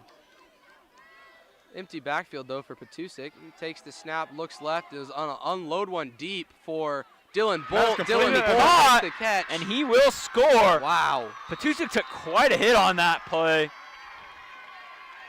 What a But throw he and what a managed to catch, get up though, for the okay after Trojans. completing the touchdown pass. Oh, yeah, I'm sure that touchdown pass gave him some wings there for a second, at least to get to the sideline if he is, in fact, shaken up at all. Well, that puts the Trojans down 5, and I would expect them to go for 2 here to try to cut it to a 3-point game. That is a big play to score as fast as they did. That'll give them time to stop the Swathers and attempt the ball back. They're lined up in a And what an interesting formation we have here, the swinging gate. gate. Yeah, I remember that. This is like...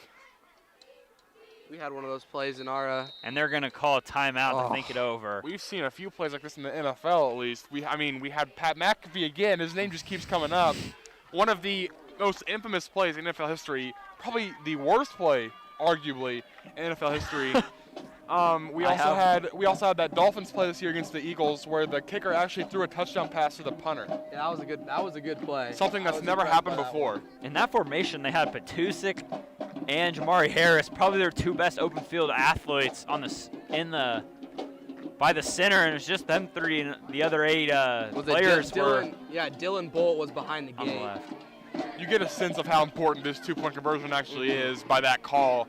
I think you sense the urgency from Hillsboro's coach to call that.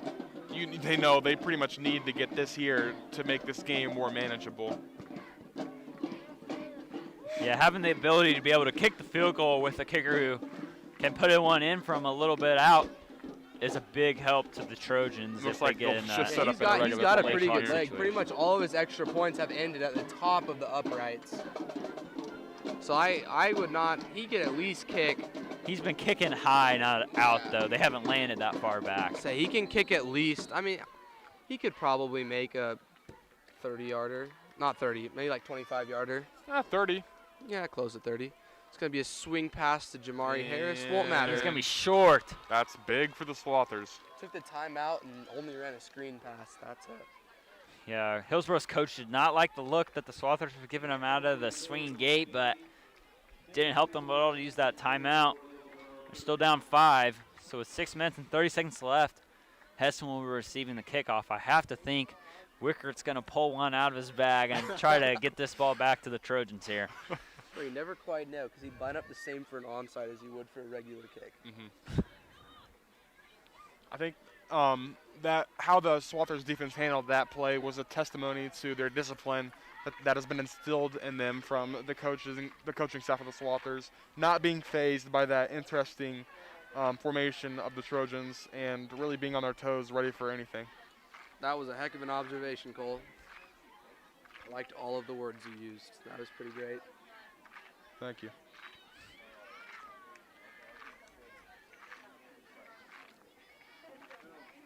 Swathers now, though, I mean, pretty much as long as they can just keep getting first downs, keep it on the ground, or those short passes where you're guaranteed to keep that clock rolling. That's probably the main objective here.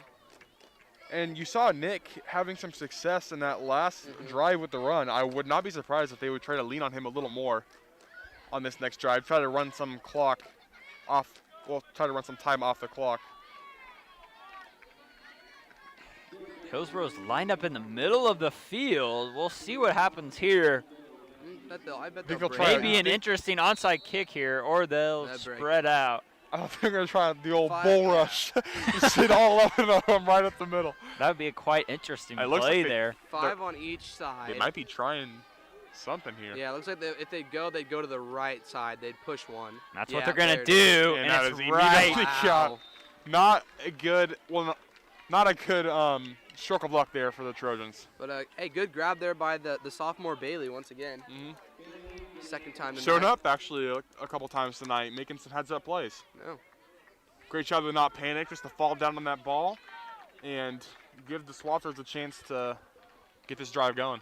Yeah, on an onside kick, you really want it to bounce up high so your kickoff team has time to get there and field the ball. With the rules that are in the handbook for this, it's pretty much you basically just have to hope for a wild bounce to successfully pull that off, especially in the NFL. Yeah, I know, because you only get the 2-yard head start. Mm-hmm. Well, Eiler will take the quarterback run for about 7 yards and set up a 2nd and 3 on their own 46-yard line. 9:40. That's why I kind of enjoyed the preposition of the 4th and 15, where they would basically just have a 4th and 15 at their own 30-yard line. I would have really enjoyed seeing that, at least for the Chiefs. I probably wouldn't have wanted seeing that for the opposing team because you all see they're gonna pull one out of the bag. Swathers taking their time, have Eiler in the pistol. Behind him is Tyrone Taylor, the sophomore. And the handoff will be to Taylor, who's met at the line of scrimmage and probably taken back for about a 2-yard loss. This is a big play right here. Yeah, this is a big shift on momentum is definitely capable of happening here. First down here will take a good minute and a half more off the clock. A stop here will obviously stop the Swathers and give the Trojans a chance to get the ball back. If I'm Coach Barley, I got to put my best open field player in some space and try to get Brady Cox the ball however I can. I agree. He's lined up on the inside to Ryan's right. Maybe some quick slants. Yeah, that's what they run. Over the They're middle. going to run a read option to Ryan, who's able to push the pile for what is looking to be a first down. That's a great job by the Hesston line to push the pile. He was stood up right around that first down marker, and then the big boys came in and started pushing and pushing, and he got an extra 5 yards on that. Yeah, that'll set up a 1st and 10 for the Swathers after the big 3rd down conversion. I actually think that's one of their advantages of being a little smaller. They get that leverage underneath those big dudes. Low man wins. So 4.5 minutes left. The Swathers are looking to almost punch this one in, if they can. Still got trips to the right again with Ben Bollinger one-on-one. Probably looking at another read option here again.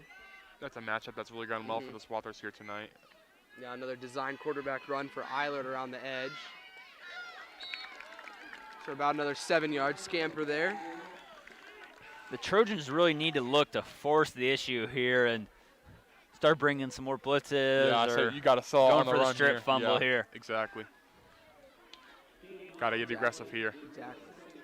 If Hesston decides to air it out, that's okay with you. If they got to beat you by passing though. They can't continue just to chunk off these 5-6 yard runs every time. The trips to the left for the Swathers. Yeah, no offense to Tyrone here, but I honestly expected to see Nick Arnold on this drive. I think Nick's gassed. Yeah. Playing a whole game both ways as running back and linebacker. Patusik puts a pretty good hit on Eilert there. Hillsboro's going to use their 2nd timeout. It'll be a 3rd and 1 from the 28. Arguably the biggest play of the game after this point. What I was saying there right before that play was, I mean, Nick, he's the big power back, ram the ball down their throats, and Tyrone's more of that smaller speed back kind of style. I was just surprised. He might be in there now to Arnold there. Try to punch this one through, either take it himself or be a lead blocker for Ryan. I say throw Nathan Whitsitt there in the backfield. Maybe Owen.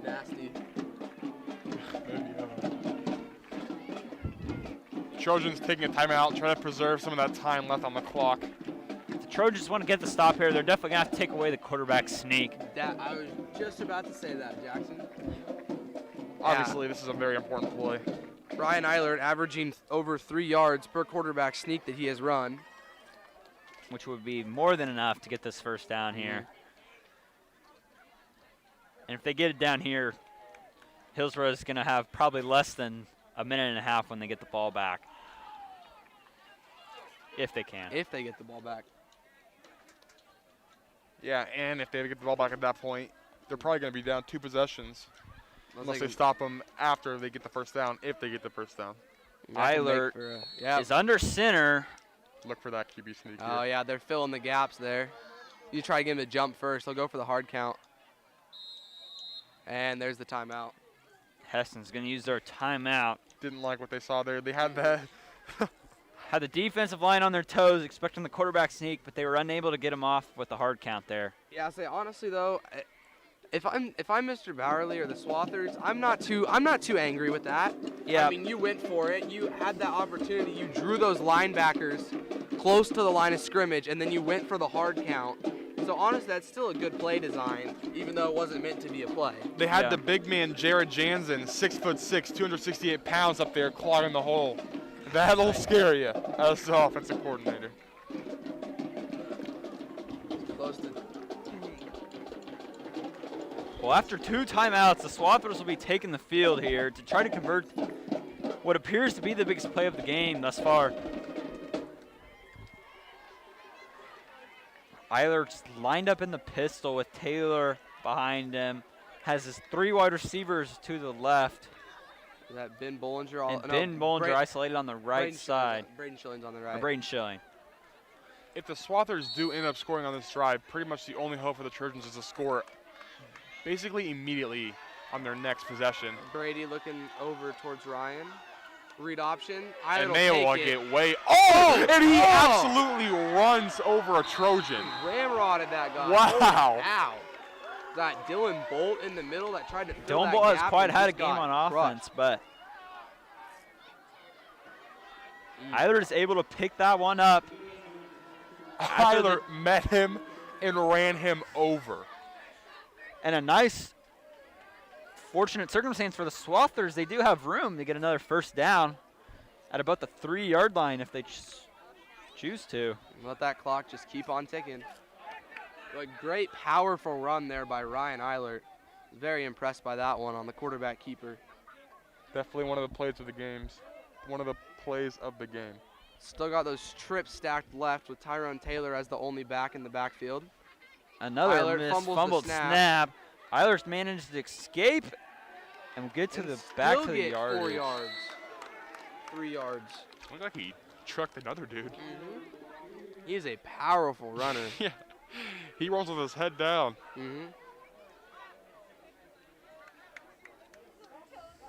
Well, that'll set up a 2nd and 8 from the 11.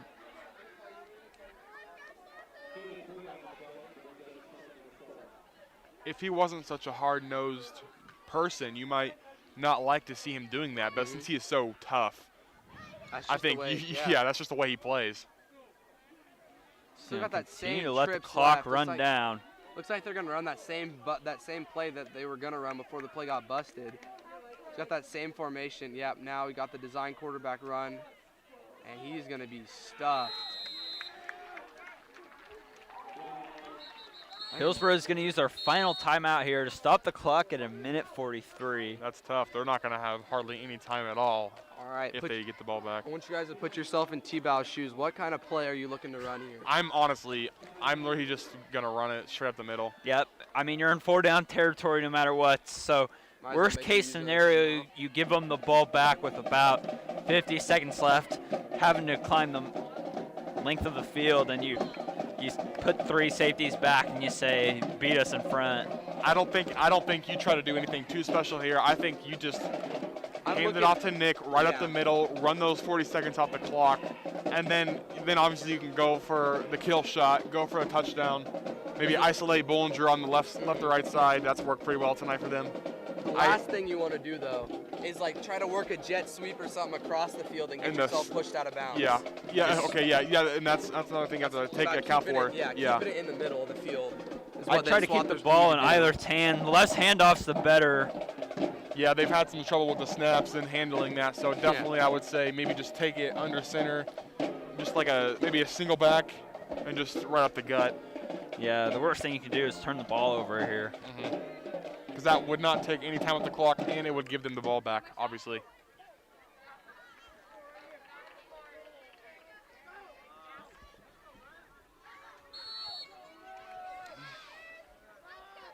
It's like we got twins left and right. Oh, Moves Brady across. and There's it the is jet gonna sweep be to a jet Brady. sweep. dangerous play there. And he's he'll go balled back up. to the original marker, a little bit behind. They It's are a- fine with that though, Mhm. as long as they didn't go out of bounds and they don't fumble. I don't think Coach Barley is worried about that at all. And now that timeout on the 2-point conversion is proving pretty big here. That's Yep. true. That's That 40 is seconds true. down the clock. I have a feeling Hesston's going to wait for the clock to run down, call a timeout, and then drop a pass play here. Yeah, and you got to watch. I assume they would try to isolate Bollinger. I mean, that's Yeah. had the most success for them tonight in the passing You game. got to get a big chunk of yards here. You probably go trips on the right side, Bollinger alone Yeah. on the left. Mhm. Uh, Try to get him ISO'd mhm. on the left side. If there's safety help, then you might think about doing something else. But I'll figure that Frank Wicker will probably try to shade over to where the trips are at. And Hesston will call their second time out of the game with 49 seconds to go. And even if they do run that safety to Bollinger's side, I say you could still try to run like a fade or something away from that safety and just make it a 1v1, just jump ball. So my guess would be they'd come out.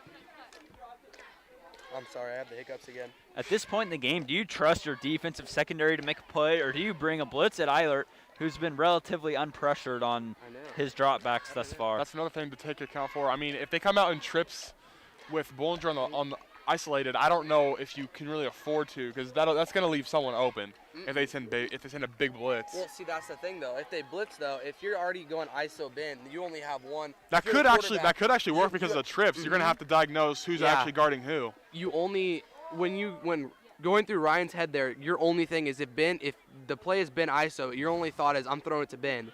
So if that blitz comes, you're not even thinking about that trips on the other side. And Yeah. so That could be something they Ben could is do. still one-on-one here, whether they blitz or whether they don't blitz, unless they bring Frank Wickard over the top. Other than that, I still think they're able to blitz. Kaufman's this. been able to get some Look at- pressure off the right side. We'll see if they bring a little bit more over there. This is an They interesting play. they put Dylan Bolt on the other side, and they brought in a much taller cornerback to try and guard Ben for this jump ball. They do not have Bollinger isolated. They got trips on the left and Schilling isolated on the right. Look for a jump ball to Schilling possibly. Look for a hard count. Harris flexes in there. They're going to run Cox around the motion. too. And And they do bring the blitz. and he gets That's sacked. big. And he's brought back. And that'll This give game is them not over. Mm-mm. the ball. Obviously, Like we they s- brought the pressure. Cole Kaufman was able to get around that right edge and able to put on the heat on Eilert there. The Man. Trojans will take over on the 25. This game is far from over. If you're a Swather fan, you guys, we just gotta. Ooh, a little bit worried now. Now they do have to manage to go 76 yards in 44 seconds with no timeouts, and but The one thing they have on their side is big plays. first down. Yeah. It's First the down stops the stop clock. So Also, look they for them to are- work those sidelines. Mhm. Look for those quick outs maybe. Probably avoid anything over the middle of the field unless it's beyond the sticks. Patusik with an empty backfield. He's looking right. That's what they Rolls do that as a way. corner. Throws an absolute bomb over Incomplete. there. and it Incomplete. Falls incomplete. That's what Coverage they tried there. to do. Run that Braden corner. Schilling. I'd say it was towards Thiessen on that corner again, a route that he's been very popular with tonight. He's been open a couple times, but him and Patusik just haven't been able to find that connection yet. Maybe something you consider through the Trojans is sending Thiessen on a wheel route, as the DBs of the Swathers are very accustomed to him running that corner out. And also, I'm guessing that the Swathers are not concerned with bringing any more than their 3 men from up front. Yeah, they've been able to get enough pressure all game. I don't know why they. Pretty much completely prevent. A QB draw? That's a Wow. questionable Wow. decision from Patusik, But but it- he managed wow. to get a Pays couple of off. yards. Good hit there by Jaden Jaden Medina to Medina. stop him, but That is a ballsy play call there, and it paid off. yeah, 15-yard gain there by Matt Patusik. Patusik just showing his grit there. The clock will stop as the chains move. There's only 29 seconds left in this game. We'll see what the Trojans draw up here. Still an empty backfield here for Matt The Patusik. clock starts. Ooh. The Hesston, you know they're starting the clock as soon as any motion is made. They snap it with about 22 seconds to go. He's Patusik looking looks. right, He'll throws find. Oh, Oh, and wow. that is killer for the Met by Trojans. That, That if he in this can't game. get out of bounds, that may be the ball game there if they're not able to get back 9 out still seconds alive. Absolutely And met. they don't appear to be okay. They have to get a snap off. He was met at the line by Jake 3, Proctor. I and don't think they two, will, ladies and 1, gentlemen. and that's the game. That will be the game. Jake, The Hesston great ending Swathers here. take it 44-39. Quite a finish to tonight's ball game. Thank you all for being with us. Are we gonna interview? I We think can should. find I think someone. we should go Ben right. Bollinger? And Eiler. I was thinking we can get both of them in there at the same A time. dual interview? I Yeah. like that. Thank you all the viewers. That puts Hesston up. Hesston 2-0 on the season. Next week they'll be facing Pratt at Pratt. That loss makes Hillsboro's record 1-1. Not quite sure who they're playing next week. These are Swathers to 2-0. I'll check that out. Thank you, Cole. Another incredible offensive performance by the Swathers. They've managed to put up 44 points. On the defensive end, you're a little less happy. You managed to give up 39, but still, the 44 points on offense is still quite impressive.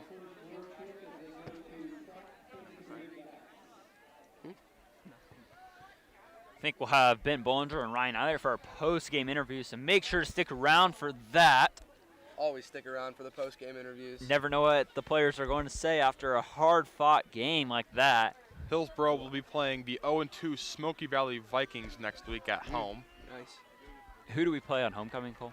Collegiate. Collegiate.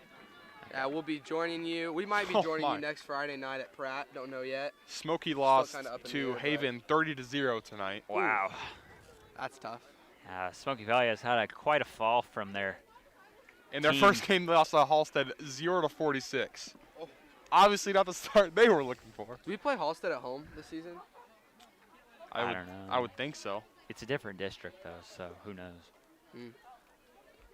Gage Wilson, how are you, bud? Are you still going? Yes, we are. But I love you, Gage. So You can Gage go Wilson, live. one Make of sure our- to follow Gage Wilson's YouTube channel.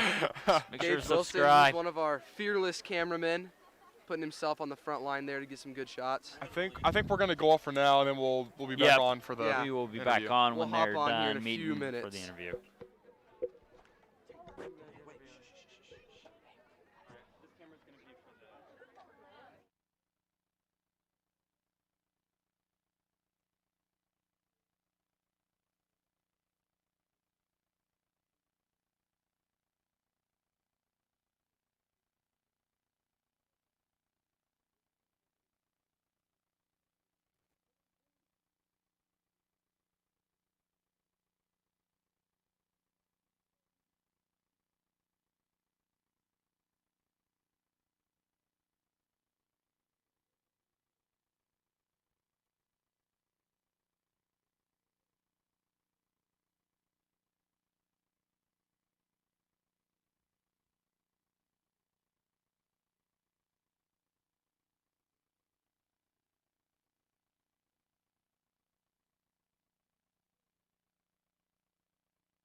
Can we get some more light over here? Because it You looked want to go this way? You want to face, like, put the Swather Sports Network in the background?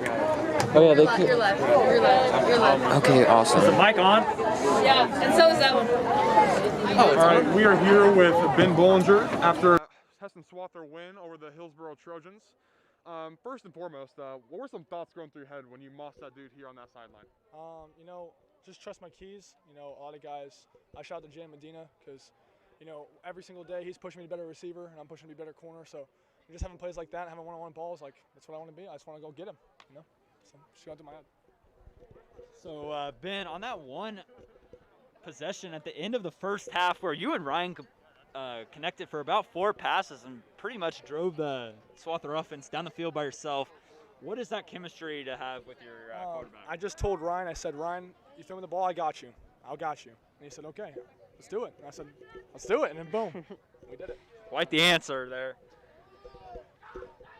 What kind of improvements did you guys make this week to be able to throw up 44 points on these Hillsboro Trojans? I think offense was a big key in the game, obviously, tonight. Just trusting our keys, like I said, but just trusting each other and just saying, like, hey, we're down or we're in adversity and they're coming back, like, just make a play and just keep driving the field. But obviously, like you said, like, yeah, we might have had 44 points on offense, but 39 given up on defense, so there's a lot to prove. So, thank you. Awesome. You guys got any other questions? Do you have any final thoughts about either this game or going next week to the Greenbacks? Just enjoying the moment, and just enjoy just everything that comes with the Friday Night Lights, but also just after tonight, you know, focus on the next one. Let's go get prep. Good game, Ben. Thank you, guys. Good game, Swathers in general. And we're probably going to be signing off for now. And we'll see you maybe next week, maybe collegiate.